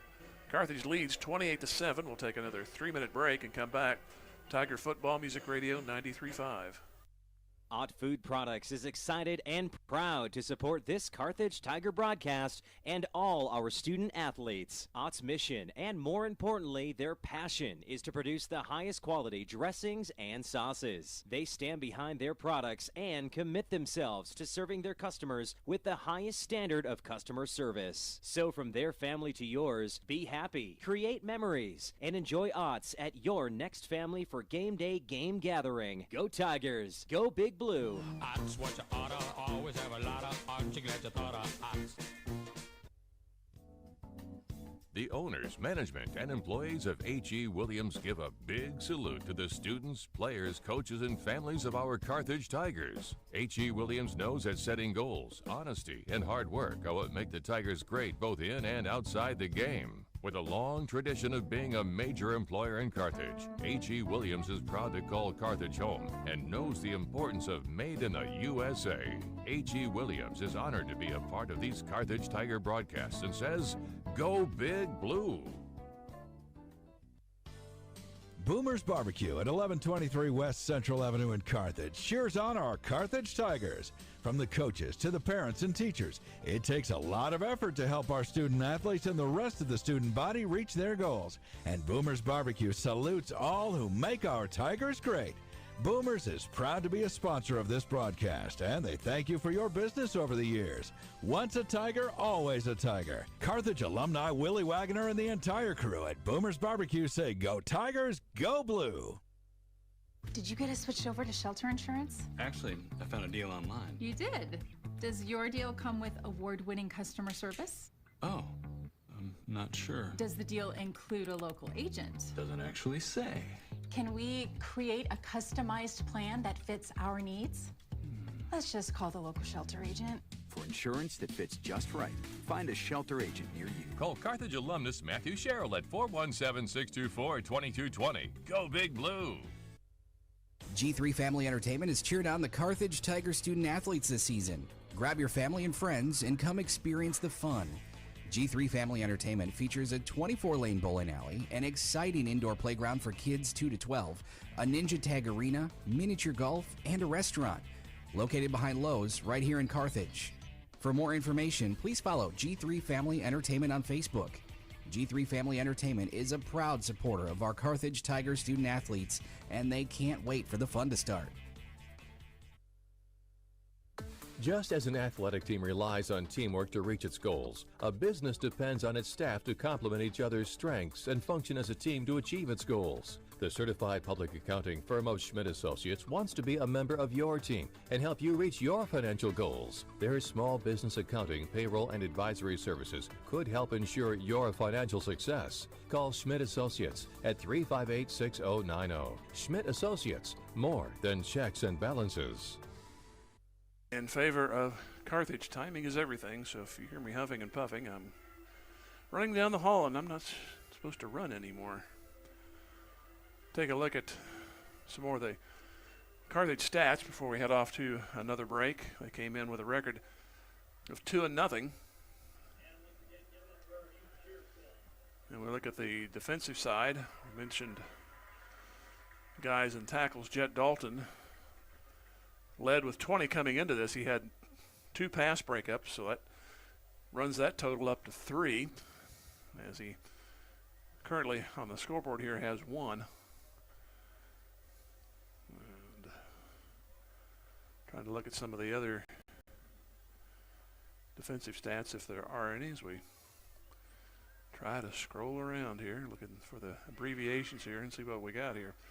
Fumble recoveries, we've got Norberry, Jackson, and Nichols, and Landon Bland, all with fumble recoveries. We have an interception by Bland. And we have Jordan Brunert has a half a sack, as well as Sirius. That changed tonight. Landon Bland has 1. Brunert has 4 tackles for loss. He's had 1 of those tonight. And I'm trying to find the team stats. Kind of go over some of that in terms of scoring and time of possession. Total yards coming into this game. Carthage had 488 yards rushing, 217 passing, gaining the opponents 805 to 540, and they're +4 in the turnovers. They are up 4, and don't run this around too much, but they haven't turned it over on the offense so far this year. Carthage came in with 7 penalties. They may have had that many this half, and opponents have had 9, and I think Glendale's had at least 9. So far, the big quarter was 57 second quarter points by Carthage, and they've outscored the opponents in the first 2, 99 to 29. Lead here, 28 to 7. 12 of 16 coming into tonight on 3rd downs, and 1 of 2 on 4th down. So far, the offense looks good. The defense comes up with the plays most of the time. They had a little frustration there on that opening drive by Glendale, as Glendale converted twice on 3rd down, once on 4th down, and they had their only score of the game. In fact, the score that they got came on a 3rd down. But for the most part, they've managed to give up some big gains, but for most of the way, the defense can't argue with giving up only 7 for a half, and then they've been very complimentary on the offensive side, obviously not getting into the end zone on the 4th possession, but the other possessions they've scored on drives of 80 and 80, 54 and 49, and they lead 28 to 7 at the half. We'll take another 3-minute break, and then should get underway after a few moments for the 3rd quarter. Back here in 3, Tiger Football Music Radio 93.5. Specialty Risk Management is a proud supporter of the Carthage Tigers. Looking for top-notch insurance coverage? Look no further than Specialty Risk Insurance Agency, one of the nation's leading agribusiness insurance agencies. And our expertise in construction and commercial insurance is making us second to none. Our agents just don't sell insurance. They live and work in the industries they protect, giving us unmatched industry knowledge. We understand the risks you face and know how to keep you protected. Call Specialty Risk Insurance Agency today at 417-359-5470. Go Big Blue!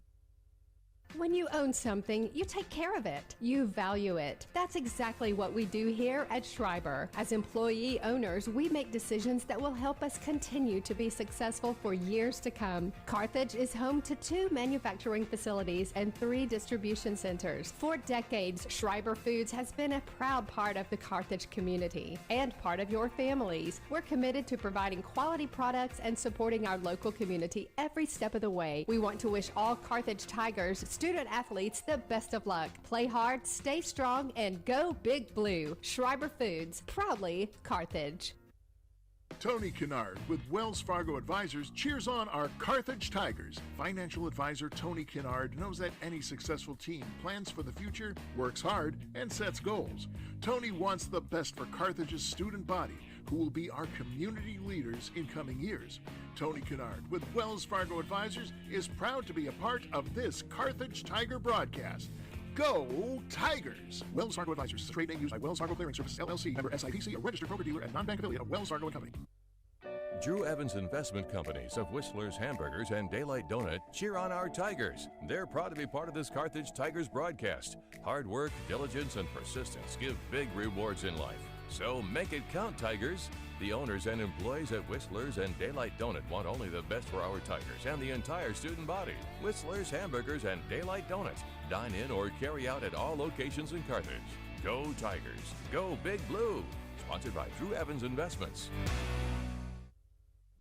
Tony Williams State Farm Insurance is a proud supporter of Carthage Tiger Athletics. If life has fouled you out of the game or you just need better coverage, Tony Williams and his experienced team can help get you back in the game with the best coverage for your specific needs. Auto, home, life, business, and more. In the office, over the phone, or online, there's several ways to get a free quote today. Tony Williams State Farm Insurance, located at 2232 Grand Avenue. Tony Williams says, go Tigers!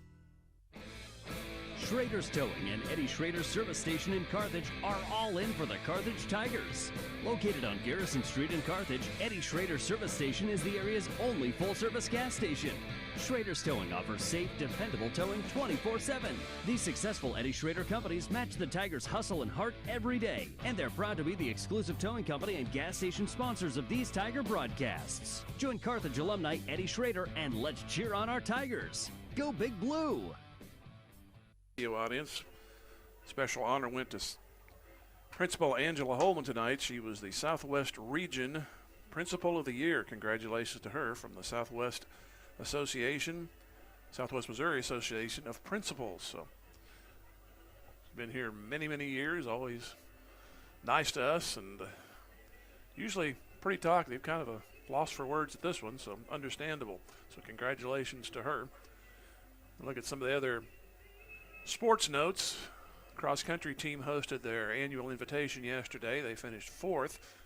And the next meet will be at MSSU, the Stampede. That'll be Saturday the 20th. The volleyball girls dropped a couple of matches to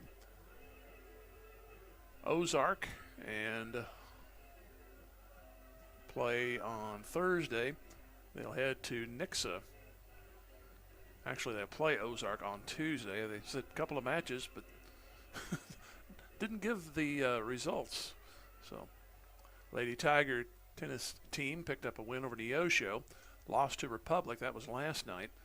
And they have 2 home matches next week. Ozark on Tuesday, Thursday against Webb City. And they'll have the Bird Dog tournament on Friday. That'll conclude next week. Tigers softball team, they dropped a couple, had them won there yesterday. They're competing today at the Ozark tournament. They played Truman at 12:15, and they played Smithville and Excelsior Springs 3 games today. Then they'll play a couple tomorrow, 10:45 against Green Valley and Kearney at 12:30. Next week the team will go to Cassville, and then Nixa on Tuesday. Thursday they'll play Waynesville. We'll have that game for you right here at 5 o'clock on Thursday. And we maybe have a chance to complete what we see here in Carthage Athletics for the week, and Glendale getting ready to receive the second half kickoff. Carthage scored at 9:05 and 2:21 of the first quarter. In between, Glendale got their only touchdown. Carthage scored again at 10:13 in the second quarter and 39 seconds left to go in the second quarter. You always like those late half touchdowns because can really psych out the team. Here's the approach. It's going to be an onside kick, and Carthage has it at the 49. Hello.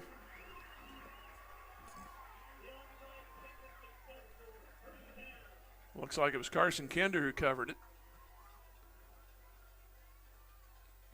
So the onsides are 2 for 2. Need to put that in the stat sheet. So for back-to-back possessions, they start at the Glendale 49.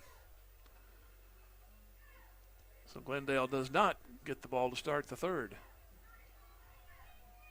Up 3 scores right now, and see if you can punch it in. You don't have to be quick about it, but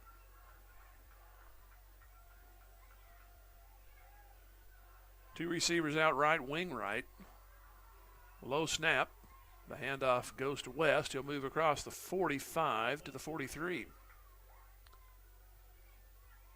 Coming out was Maui Fallow for Glendale.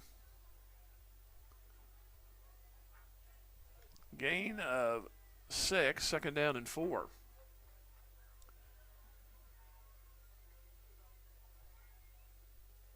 And they put receivers left and right. Hand off again West. He'll try to sweep left side, does so, turns the corner 40, 35, 30, and knocked out of bounds at around the 28. Finally taken by Max Furbacher and Richardson.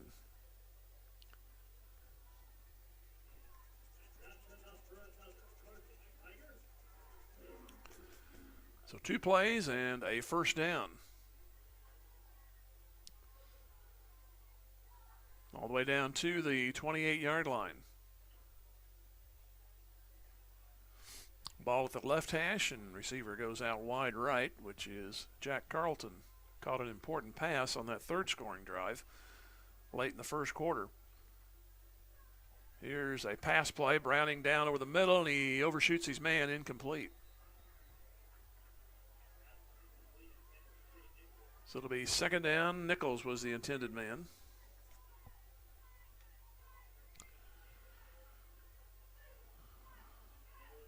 Now looks like we're going to have a penalty on, well, the referee pointed, but I didn't see his signal. But Tigers are retreating, so it wouldn't have counted anyway. There's a flag, and there it is at the 24.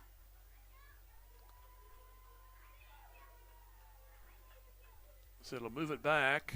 Apparently illegal formation of some sort, or illegal motion. It's only a 5-yarder. No, it's not. Yeah, check that. I'm sorry. It is 1st and 15, so it was a hold. Here's Browning. He'll keep it. Now a pitch late. Go to West. Tries to turn the corner. Gets the penalty yardage back to the 28. So it'll be second down and 10 from there. Very late pitch, and it paid off for the Tigers. They got that penalty yardage back.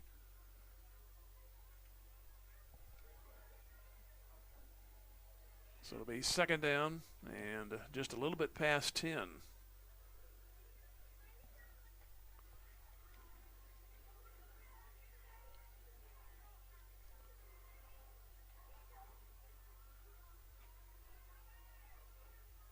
Receivers out on the left side, one wide right. Right now an empty backfield. In motion. And here goes Nichols trying to turn to the left side, does so 20, and breaks a tackle inside the 15, finally ran out of bounds. They'll put him at the 13.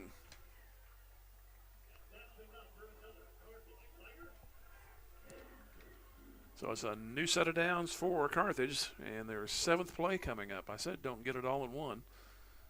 Work the clock too, and have a chance here. Still, 2 minutes is not a long amount of time, but still working clock as you go. Trying to increase a 28-7 lead. West jumps a couple of tacklers, moves inside the 10, moves close to the 6, and he will get 8. It'll be second down from there for a first down, which is the 4, and 6 for the touchdown.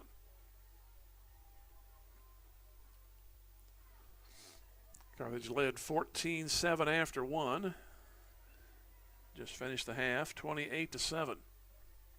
Recovered the onside kick to start the second half. Second down from the 6. Here's Browning keeping, going over the right side, turns at the 5. He'll get at least the first down. He's inside the 5, and he'll make the 1. So Browning makes it a 1st and goal at the 1-yard line.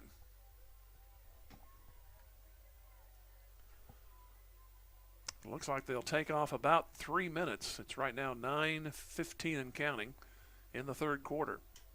Trying to add to a 28-7 lead.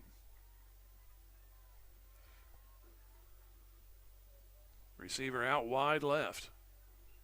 Low snap and a flag. Looks like I've got the same center out there this week. Just for some reason they're low. It's going to be a lining up offside on Carthage. At least it's not a false start, but it does go against Carthage.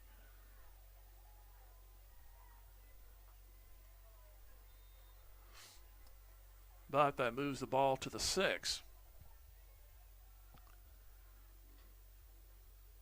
Douglas running in, passes on some information.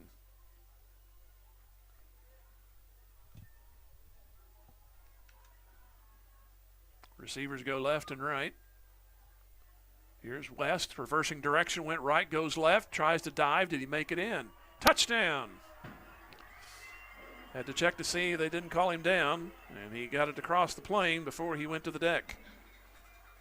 So a 6-yard run for West, and he scored for the 3rd time.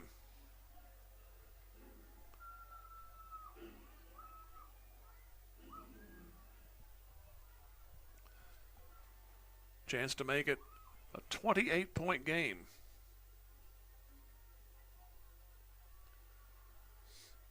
And Douglas was 13 of 13 coming in, 4-4. Let's go 5 for 5. Here's a kick on the way, and it's good. Love writing those ditto marks in the extra point spot. 35-7 Carthage. Back here in 30 seconds. This is Tiger Football Music Radio 93.5.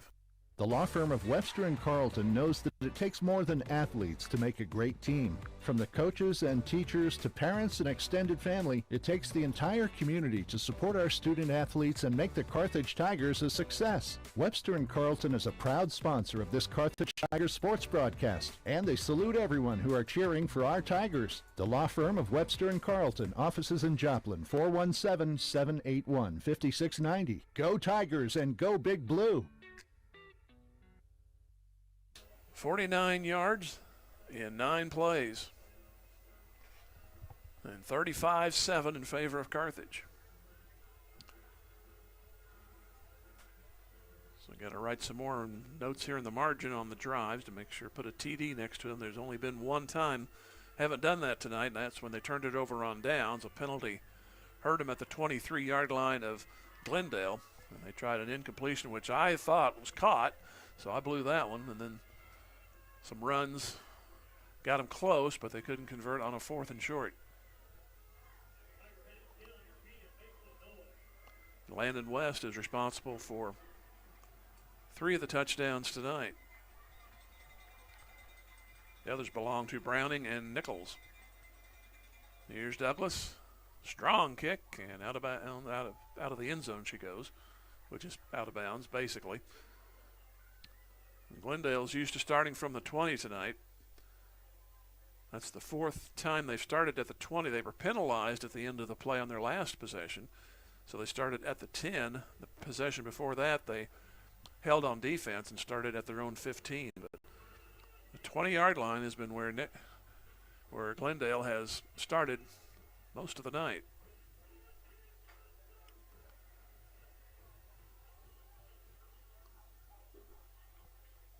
Newberry looking right, throws it out there, and it's incomplete. Intended out there for Jacan Seats, Jacan.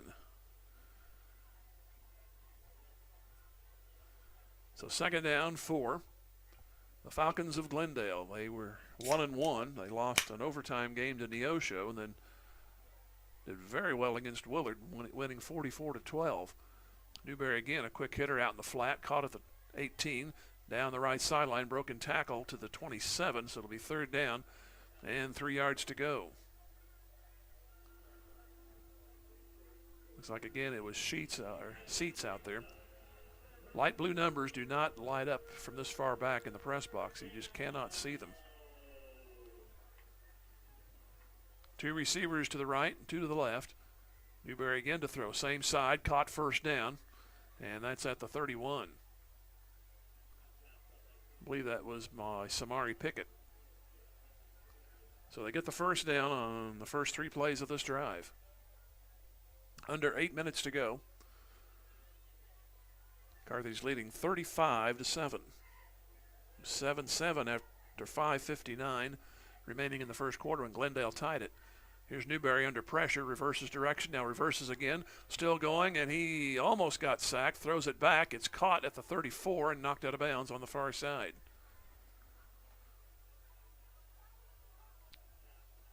It was Carson Kinder that knocked him out of bounds, and we have another shaken up player, I believe, for Glendale, but he's off on the sidelines. He looks like he's just catching his breath. Now he's back up.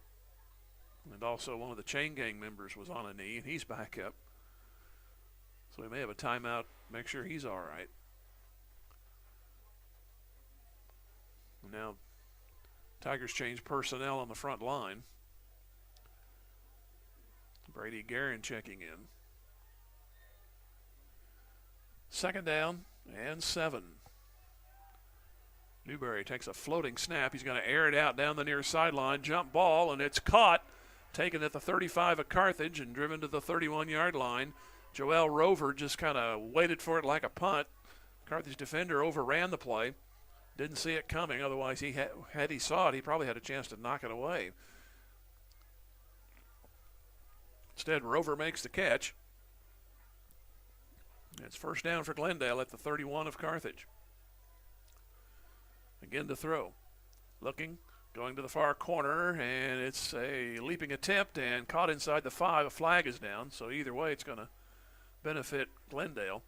It's going to be a 1st and goal at the 3-yard line. This kind of happened last week against Ozark, where a couple of long plays got some points on the board. They're going to pick the flag up, and obviously they'll take the play at the 3-yard line. So either way, it would have been jeopardy on the Tigers. You would have wished it was the interference because it's still only 15 in high school. Here's a fumbled snap, but Newberry got it back. He's going to throw it. It's caught, and it's going to be a loss back to the 15-yard line. That would have been better off to drop it. Catching the ball was Trevor Heeman. As Newberry fumbled the snap and went right back to him, he bobbled it. And then he threw it out there, mainly, I think, trying to throw it away, but Heeman caught it, and they'll lose yardage back to the 14. So that's a loss of about 13 on the play. 2nd down from the 14. 35-7, Carthage, 6:40 to go. Another high snap, Newberry in trouble. He'll turn to the left side, throw back out that way. Got a man at the 5, broken tackle, and near the end zone. The ball pops out. Then Glendale player falls on it, and it's a touchdown. Ball fumbled into the end zone, and the Falcons recover for the touchdown. Try to see who got the recovery. They never do turn the right direction when you need somebody to turn the right direction. Looks like it was Cameron Richardson who jumped on the fumble. Goes 6:24, Glendale scores. It'll be Heeman to add the extra point. So a good 80-yard drive for Glendale. Here's a fumbled snap. Newberry in trouble. Still in trouble, throws it up for grabs, and it's caught, and it'll be taken in for 2. Well, Glendale's pretty lucky on the receptions on this drive. Derek Washington, who caught a touchdown earlier, he makes the 2-point conversion. So it's now 35-15 in favor of Carthage. We'll take a 30-second break and come back. Tiger Football Music Radio 93.5.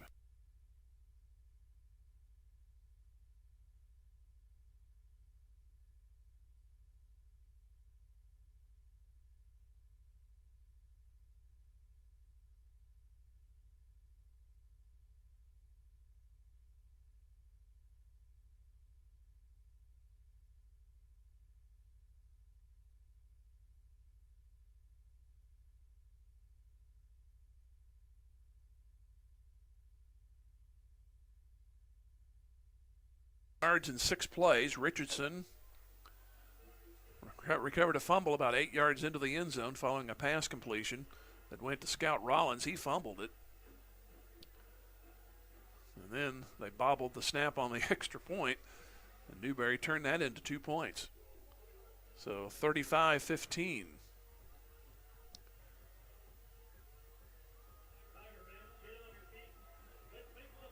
Let's see if this will be good for the Falcon here if they try some chicanery on the kick. And they pooch it, and it's going to be flag on the play. Looks like Glendale might have caught it on the fly about the Carthage 43.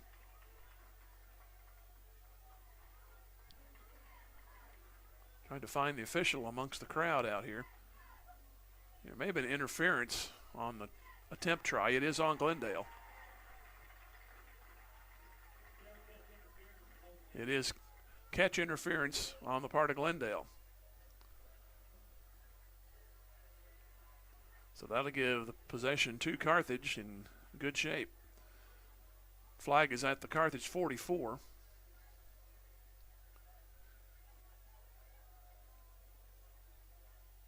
And they will mark off some yardage. This will put them inside the 40. Actually, 45. It's at the 41. So again, Carthage in plus territory, third consecutive time. Twice on the 49, now from the 41. Going right to left in the third quarter.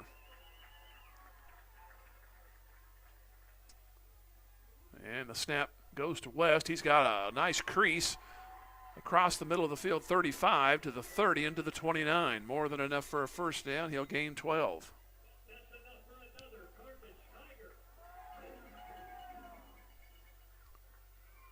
So another setup and a new set of downs for Carthage, leading 35-15. Just about halfway through the third quarter.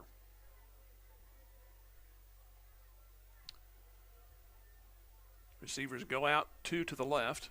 Norbury lined up tight to the left. Lawson is over to the right side, and we have movement. It's a matter of who they saw move first, because they both did. It's going to be offside on Glendale. So 1st and 5 coming up. It'll be at the 24.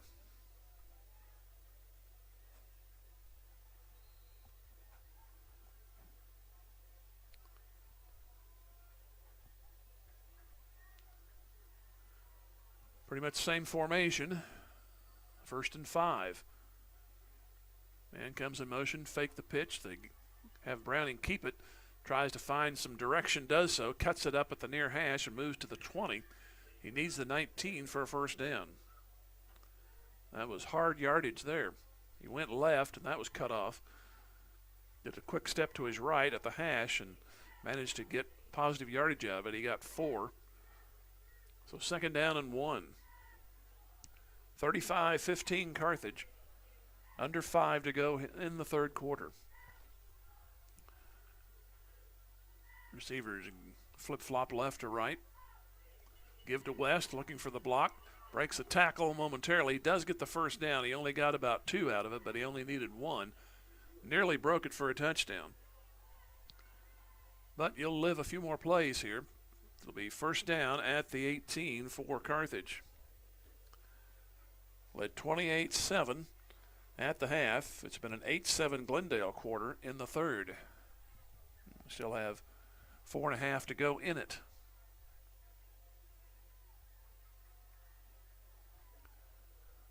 Douglas goes out wide right, wing left, and receivers left.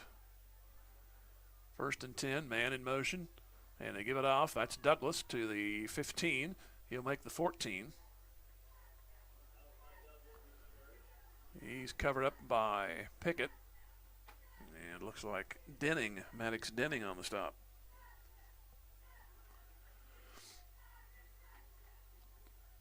Next week, team on the road at Nixa. It should be a good one. They were 7 up on Joplin at the half. Need to study up on the Neosho Wildcats. They're looking good this year. They were stomping Lebanon, and Lebanon beat Joplin last week. Receivers to the left. Browning fakes, keeps it, goes near side to the 10, bounces off a man, and might have gotten to the 9, but they're going to keep him at the 10, maybe back to the 11. Looks like he first got hit at the 10, but they're going to mark him back a yard. Clock coming to the 3-minute mark of the third.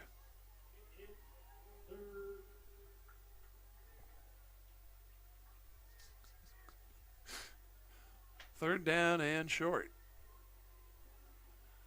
Receiver all the way out to the right side. That is Carlton. Here's a keeper that's going to be to the 3-yard line. Well, it was Jet Dalton on the carry this time. I was saying keeping, meaning they kept it on the ground. But it is a 1st and goal at the 3-yard line. 8th play of the drive coming up, which started at the 41. Glendale tried an onside kick, but did not give sufficient room for the Carthage player to make an attempt on the pooch kick. They got called for interference, so Carthage started this on their own 41. Browning will keep, look for a seam, bounces off his own man, gets to the end zone. He's got it. Touchdown. 2:24. Browning, he scores for the 2nd time.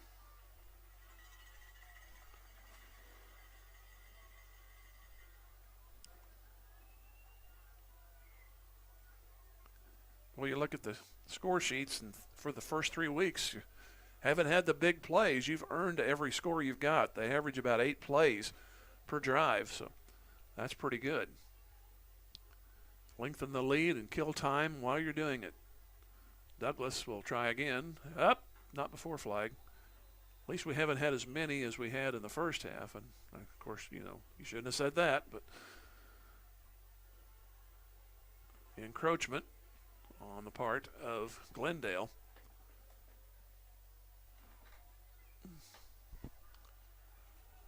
So that'll make it half the distance. It looks like they're going to go ahead and try to get that extra point back.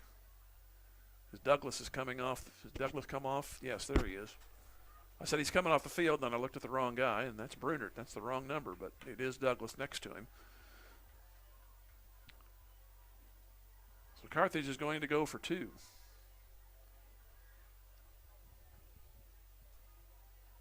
And Browning will get it and not get it. So it'll be a conversion failed. And it's 41-15. Unless there's a flag, we can do it again. Nope, we're going to break. 41-15 Carthage, back in 30 seconds. Tiger Football Music Radio 93.5.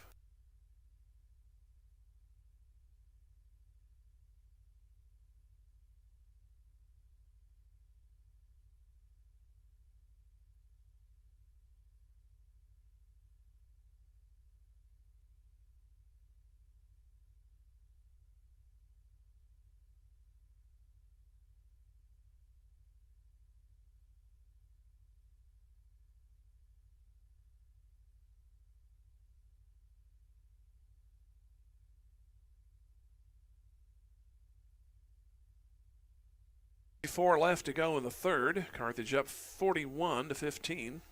41 yards, 8 plays. And we look at the touchdowns tonight. I mentioned averaging about 8 plays per score. 6, 8, 5, and 8, 9, and 8. So very good use of the clock. And somebody once said you control the clock, you control the score, especially if you get them in the end zone, and Carthage has only failed to score on 1 possession, and they had that ball at the 23 on a 1st down. So here's Douglas on the kick. Another strong one, and it's going to go into the end zone.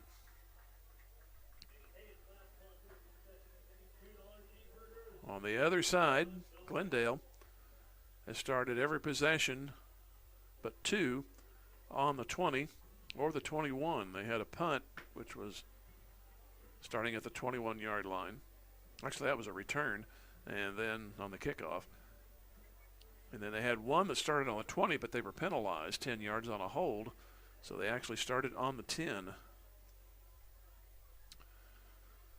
Glendale put together a decent drive. They had a couple of fortunate catches, and this Newberry, he's an escape artist, the quarterback. And he'll go back to throw again. He'll throw it down to the near side, and there ain't nobody home but blue shirts on the sidelines. That is well incomplete. So 2nd down and 10. Somebody didn't run far enough. He had no pressure. I don't know what he was looking at. but apparently the receiver didn't go far enough, or he got stunted by one of the Carthage secondary defenders. Second down and 10 from the 20. Here's a fumbled snap. And Newberry picks it up. He's going to throw. It is caught underneath at the 23 and then knocked out of bounds around the 25. Catch made by Rover, who caught a touchdown earlier. Actually caught the 2-point conversion. And good for a gain of about 5. They'll put it at the 25, third down and 5. Newberry looking, throws it. A little cross, it's complete. Should be good for a first down to the 35, and he breaks another tackle, and he'll make the 36. Finally, coming in on the stop was Joshua Hill.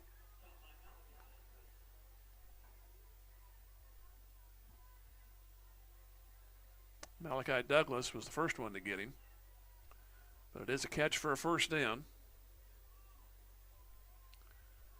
Newberry throws across and incomplete through the hands of Joel Rover.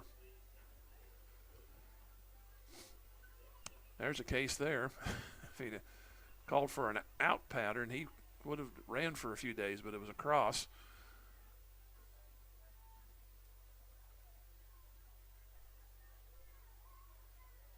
Here's 3 receivers up top. Newberry again, a wild snap. He'll have to keep it this time and get some yardage out of it. Helmet pops off. He goes to the 42. And a nice stick by Steve Series has had a good game tonight, and Newberry is shaken up. The helmet came off as he was going down. And they'll have to take a look at him, it appears. So Newberry has done his best tonight for Glendale. And they will go ahead and look him over. We'll go ahead and finish up some of our athletic news. And the golf squad won the first 2 tournaments to open the season, placed third at the Springfield Catholic Invitational Wednesday. And they'll play on Monday at the CJ Invitational, then Thursday at Ozark.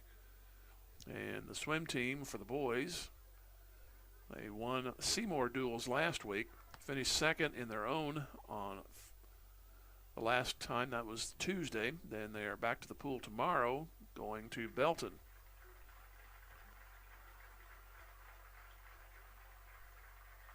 As we take a look at Newberry, he still, I don't think, has gotten up yet.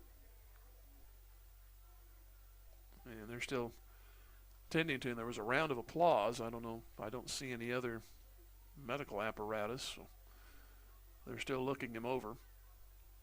And the soccer team, 5-0, going into their second day of the Parkview tournament. They played Springfield Catholic earlier today. And next week they'll play Tuesday against Central at Cooper Park in Springfield. And Thursday they host Glendale. Friday and Saturday of next week, the JV and C team will host the Carthage JV soccer tournament.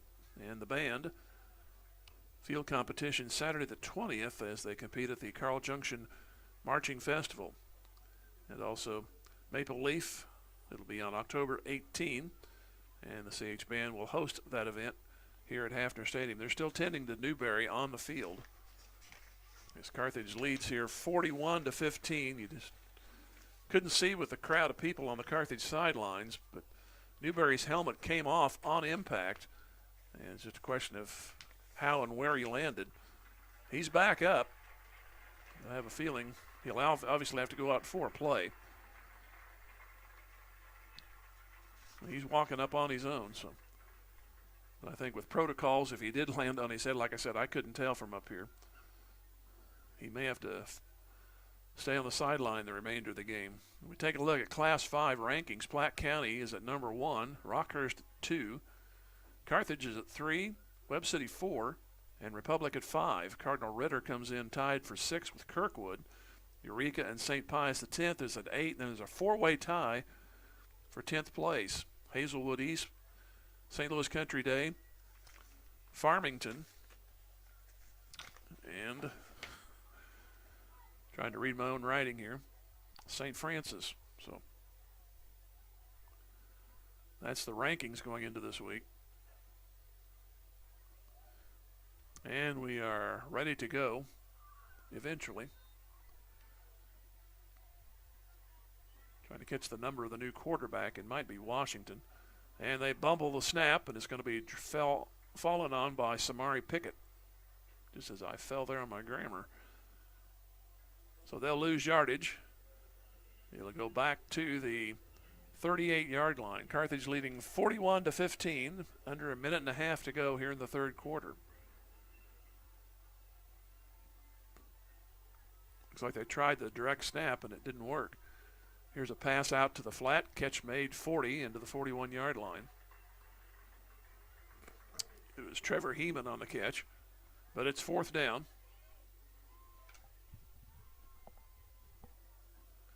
And it was Derek Washington at quarterback.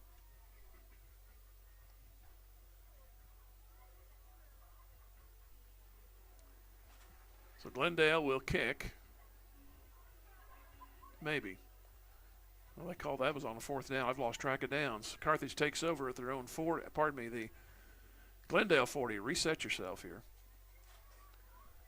41-15. I lost track of downs because of the injury. Browning still at quarterback, and he will pitch late. He'll give it to West. He'll go up to the 36-yard line. And now we have another shaken Falcon. And that is Washington.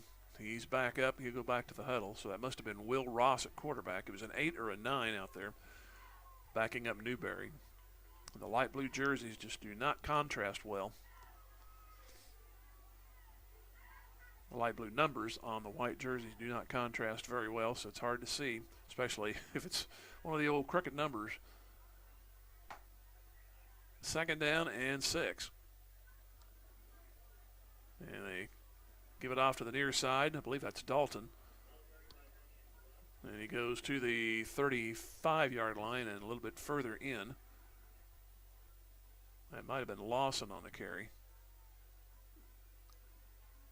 Yeah, 22, so it was Lawson.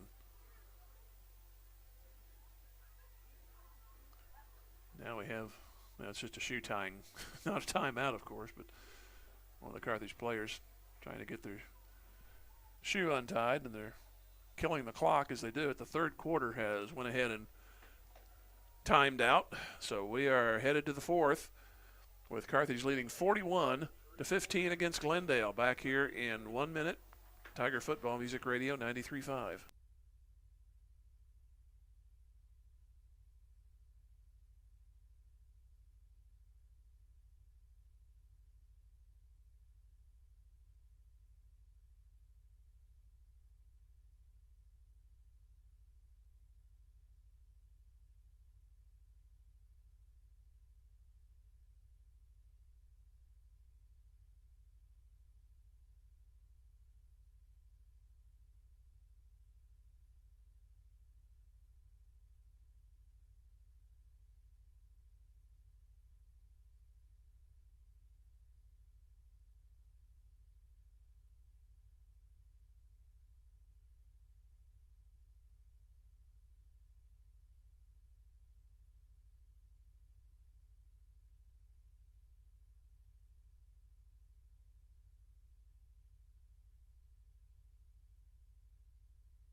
Third and 4 for Carthage. Here's Browning to throw. Catch made to the near side. That's good for a first down across the 30 to the 26-yard line. They're getting Lawson in on some action. He made the catch and subsequent run. Good enough for a first down at the Glendale 25. Jim Taylor with you here in Carthage at Hafner Stadium. All Carthage except for about a 3-minute period when Glendale tied it at 5:59 at 7, but then Nichols broke the tie at 2:21, and the Tigers have been building on it ever since. Glendale did slip in a touchdown in the third quarter. In motion. Handoff goes to Lenny Escobar. A flag goes down. Escobar had a decent gain, then was pushed back. They're going to call penalty on Carthage. I couldn't tell if that was hold or illegal formation. It might have been a formation penalty. See how many yards they mark off.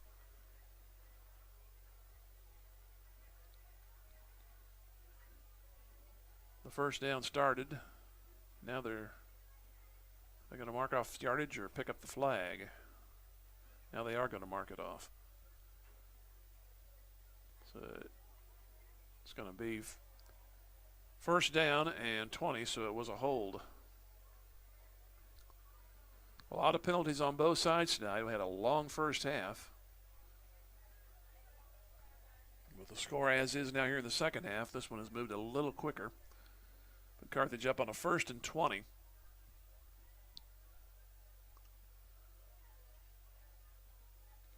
Man in motion is Nichols. Back to throw. Browning throws it over the middle, intended for Nichols, incomplete. Set up a second down and 20.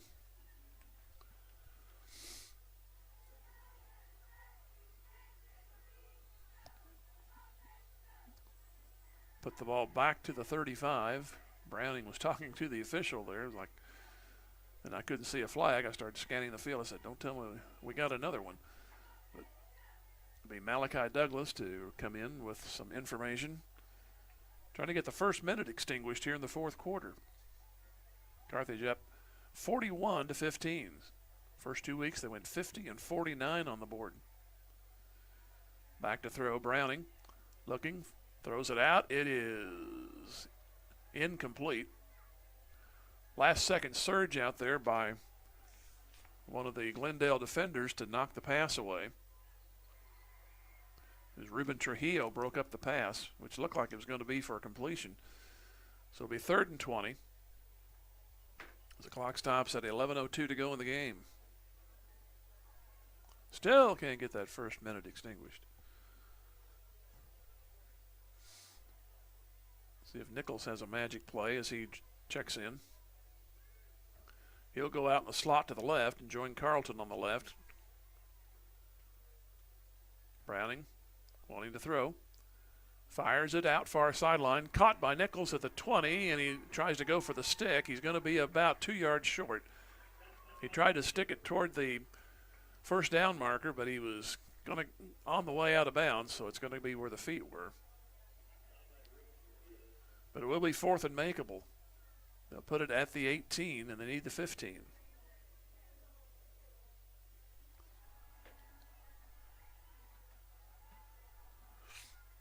Carthage up 41-15.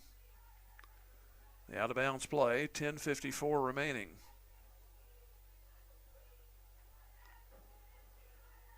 From the left hash. Browning to throw. Swings it, dropped. Intended out there for Lawson, and he had running room. So Glendale will take over on downs. So that's the second time Carthage has failed to score on downs, but hey, they scored 6 other times.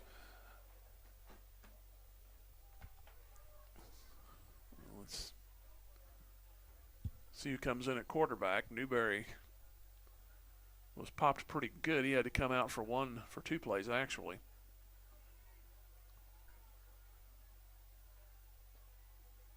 So Glendale has it at their own 18. They go to the ground, and not much there. Landon Bland meets him and drops him. And there's a flag for unnecessary roughness, I bet you. Play was well over, and it was going to be a loss, but now it's going to be a gain and a first down.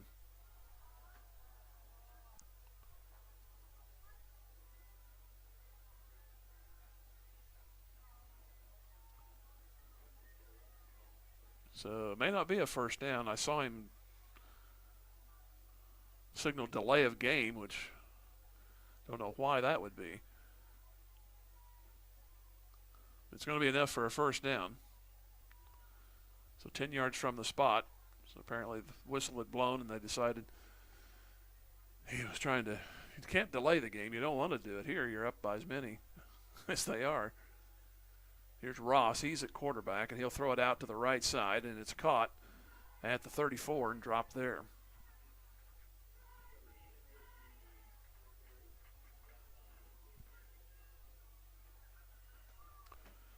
Second down coming up, and 7 yards to go. 10:15 to go in the game.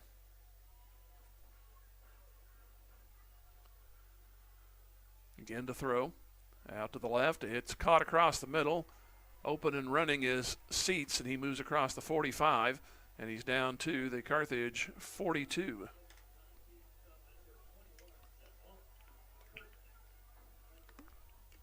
Lawson made the stop. So a new set for Glendale.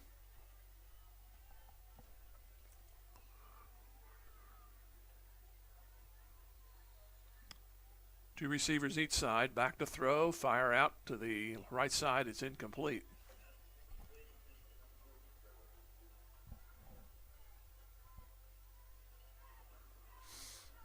So it'll be second down coming up.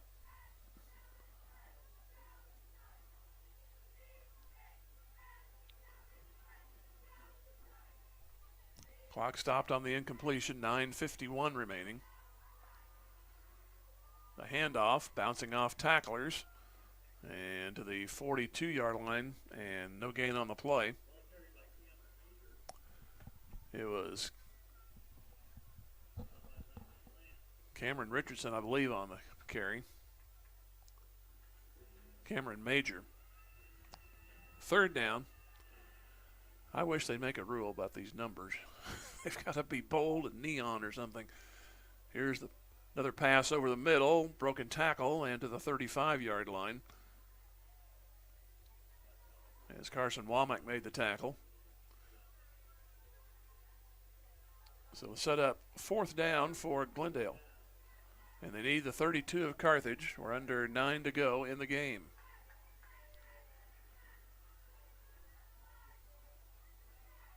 Ross to throw, goes near side, he's got a man, and it's incomplete. And it's fourth down, and means Carthage will take it back over. Intended for Jake and Seats. So it was a first down, and then after that, over on downs. So Carthage takes over at the 8:51 mark. And we still have a lot of number ones in there.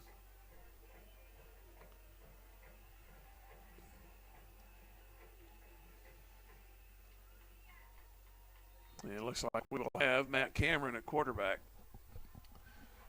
Last man on the field, so saw Escobar on the last series in the backfield. So Cameron will line up in the pistol. And we have a reverse to the near side, looking for an opening and turning the corner at the 40 and then out of bounds to the 41-yard line. That was Malachi Douglas on the run. Forced out by Tyler Webb. See, when they get closer, I can see these Glendale numbers, but out the other way, forget it. It's all the blur. 41-15. 8:43 left to go in the contest. Carthage up. It was tied for about 3 minutes and 38 seconds. Before Carthage took the lead and have not surrendered or allowed a tie. Another man in motion, fake it. Cameron will keep it. Cut up to his left to the 40, breaks the tackle, 45. He'll make a first down to the 48. On the stop, Cameron Richardson.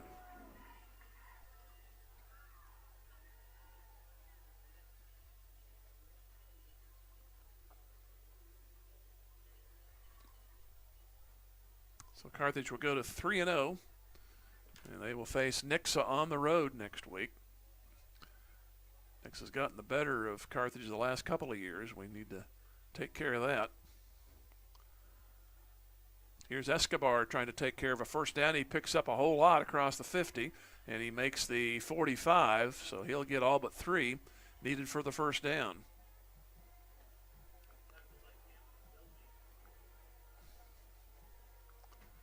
Try to look for some score updates. With all the commercial breaks in the first half, we will have a short post-game show. Second down and 4 yards to go for Carthage, leading 41-15, 7:40 to go in the game. Another man in motion and flag. And those scores in the conference, we have Willard 28-7 over Waynesville. Still a first quarter score, Republic 21-0 over Ozark. I'm sure that's been amended. A final Webb City 49-21 against Kickapoo. And Neosho beats Lebanon handily 47-17. And a final Nixa 28 and Joplin 14.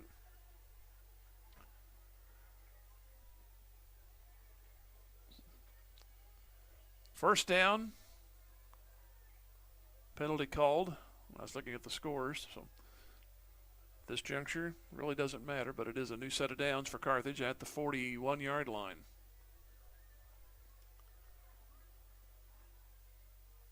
Long count, trying to work that time clock down, which is at 7 minutes to go, play clock at 8. Going to use up as much as they can. Fake it, and Cameron keeps, goes inside the 40, and he'll make the 38-yard line.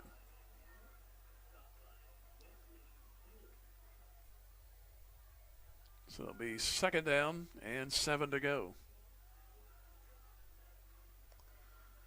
Look over other scores. Monette 60-16 against Aurora. Cassville is winning. Nevada came back a little bit, but Seneca got 54 on Nevada, 54-33 the final on that one. Surprised they're done. Second down and 7. And Cameron again taking as much time as he can. Escobar swings around to the right side and moves for a first down. And he's going to be spotted at the 30 of Glendale. So they'll stop. I think he went out of bounds, but they had to stop the play anyway to move the chains had he not.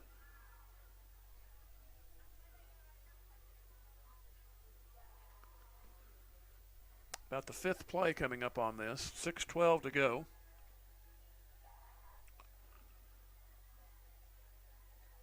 Again, it's Escobar. He'll go left this time, move inside the 30 and to the 28-yard line as we hit the halfway mark of the 4th quarter. There we go. Under 6. Carthage led 7-0 at 9:05. Glendale caught him at 5:59 of the first. But then Carthage scored again at 2:21. Scored twice in the second quarter. Put 2 on around another Glendale touchdown in the third quarter. No scoring so far here in the 4th. Man comes in motion, fake, give Escobar up the middle. Breaks tackles to the 25. Just keep getting first downs. And to the 22-yard line.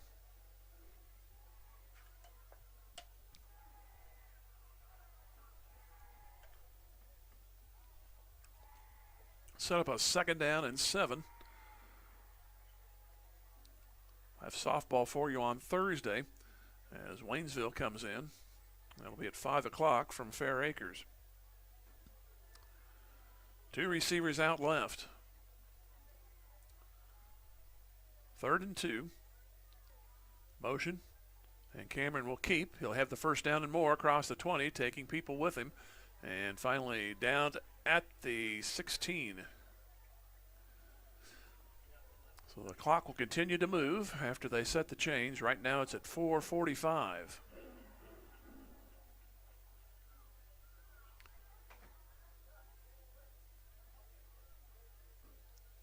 So the Tigers scored 14 in the first, 14 in the second, and 13 in the third.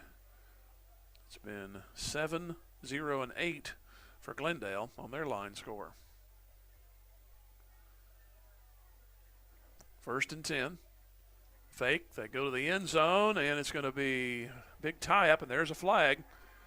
Intended receiver was Lane Mitchell, and he got tangled up with the defender. So it will be a pass interference. So the reserves out there trying some varsity plays.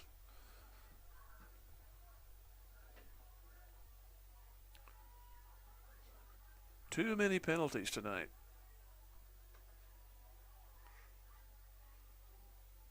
There's a lot of pushing and shoving and bad feelings in that second quarter. Glendale had 3 personal fouls called on one of the Carthage drives. Carthage has had an unsportsmanlike and a roughing the kicker against them. Here goes Escobar sweeping left, looking for the 5, looking for the end zone now, and he's going to be pushed out of bounds at about the 1.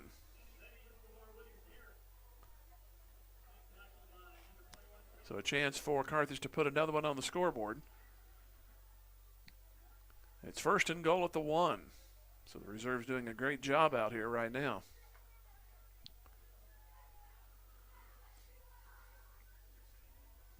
(41-15) Carthage. We're under 4 remaining. Even this drive is going to take at least 8, I believe. This is a give or take. Didn't pay too much attention on writing down the plays. Here's Escobar going forward, and where's the indication? Finally, a cannon went off before they signaled touchdown. So Escobar scores at 3:38 remaining in the game. Goes from a yard out. Drive started at the 38, so I did get that wrote down. 62 yards, and I'll go 8 plays. I have to look at the stats when they come out over the weekend and see how many yards Glendale was penalized. Here's the snap. Placement is good. And kick is good. So with 3:38 remaining, it's now Carthage 48 and Glendale 15. We'll take a 30-second break and come back. This is Tiger Football, Music Radio 93.5.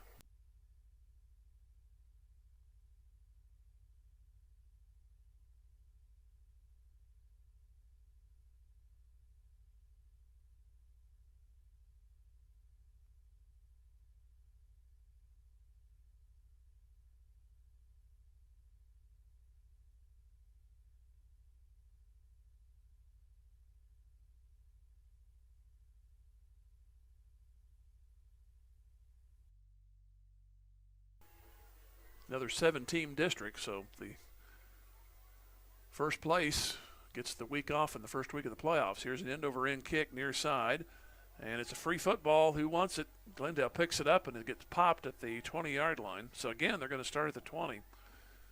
Dalton and Brunert took care of the guy who made the return, what there was of it. And at 3:36 to go in the game, Glendale will...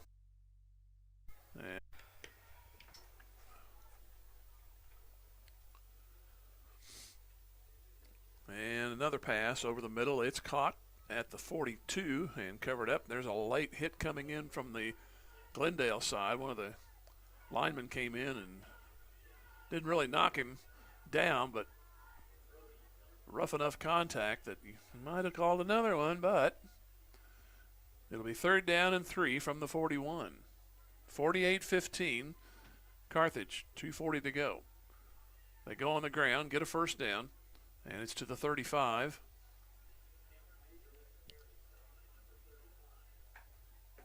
So they'll move the chain at 2:34 and wind it again. Thing you don't want here, nothing against Glendale, but a score stops the clock. Here's Ross to throw again, going down far side, and it's going to be out of bounds. Tell you what, I think they're set at quarterback here. This guy's got a good arm. Newberry went out with an injury. He had a good game. He can throw it.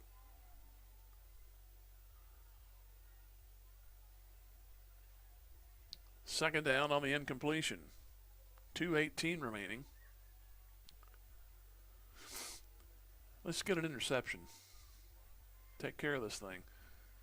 Here's a pass over the middle and knocked down. So another incompletion. I think it hit one of the Glendale linemen. Had it not, it would have been picked off by Lane Mitchell. So I almost got my wish.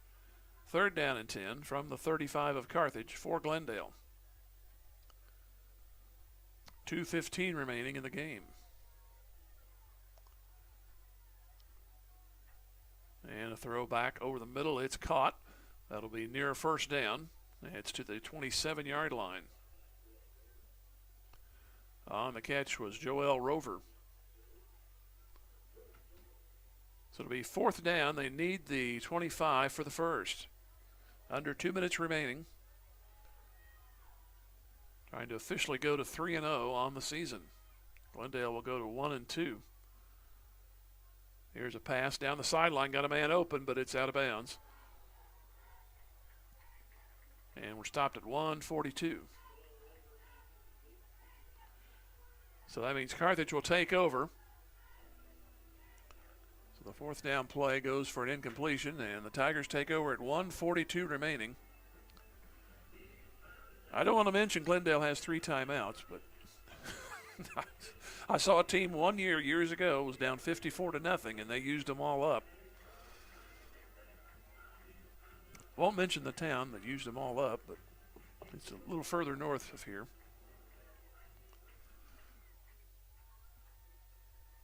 Carthage starts at the 27.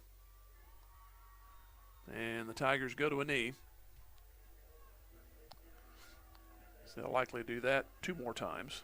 1:30 left to go.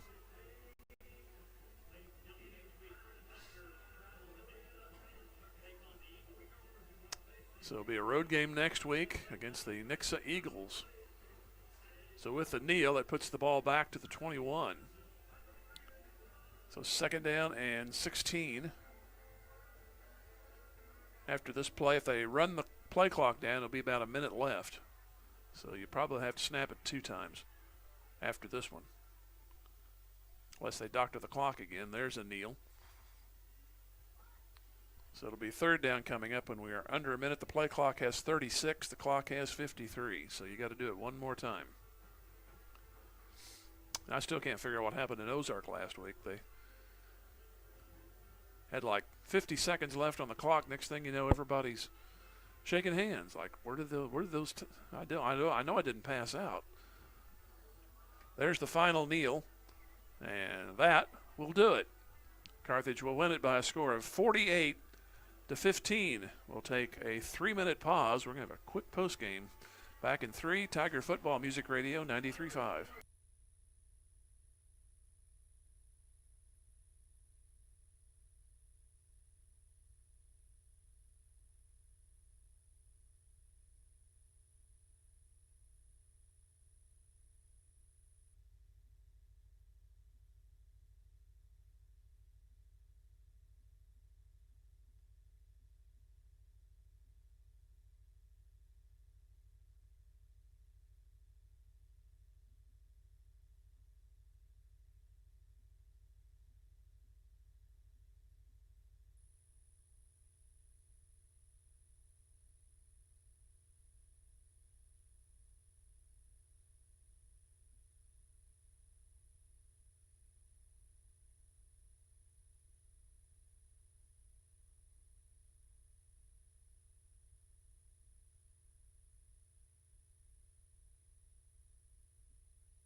And back here at Hafner Stadium, the game final.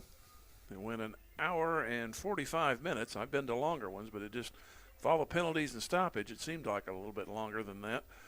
But Carthage will take it, 48-15. They lost the toss, so they got the ball first, went 80 yards in 6 plays. West, a 7-yard run, conversion good. 7-0. Glendale came back and went 10 plays of their own 80 yards. Washington, a 23-yard reception, tied it at 7, but then Carthage took it 80 yards in 8 plays. Nichols, a 33-yard pass into the end zone, 14-7. That's how the first quarter ended. Glendale had a couple of more possessions, and then at 10-13, Browning, a 3-yard run. That was 54 yards in 5 plays, 21-7. And then West scored at 39 seconds to go after Glendale had a chance to score. They tried a fake punt and then ended up falling incomplete on the pass attempt. The Carthage got it at the 49 of Glendale, took it in 8 plays later, led 28-7 at the half. Carthage did an onside kick to start the second half, recovered 49 yards in 9 plays, this time West from 6 yards out, 35-7. Glendale came back on the next possession. Richardson recovered a fumble from a pass play. The ball was knocked out right before getting across the goal line. It rolled about 8 yards into the end zone, and Richardson fell on it. And then they bobbled the snap, but they still got 2 more points out of it, so it was 35-15. Carthage scored at 2:24. 2-yard run by Browning, missed the extra point. 41-8 was the drive and plays. And then Escobar scored at 3:38 to finish it out. That was 62 yards on 8 plays. That conversion good in the final 48-15. So that ends it here from Hafner Stadium tonight. And then we'll go to Nixa next Friday night about 6:50 for the pregame, as the Eagles, who won over Joplin, the battle of those Eagles, and they are undefeated. So 2 3-0 teams face off next week over in Nixa.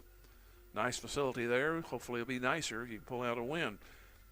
And then a reminder for Thursday, softball will be back at Fair Acres as the Lady Tiger softball team will host the Waynesville Tigers. So that'll do it here tonight from Carthage. And OJ on the cameras, and thanks to Ron at the studios. Final score, Carthage 48 and Glendale 15. And until Thursday on the softball field, Jim Taylor saying so long until Thursday afternoon.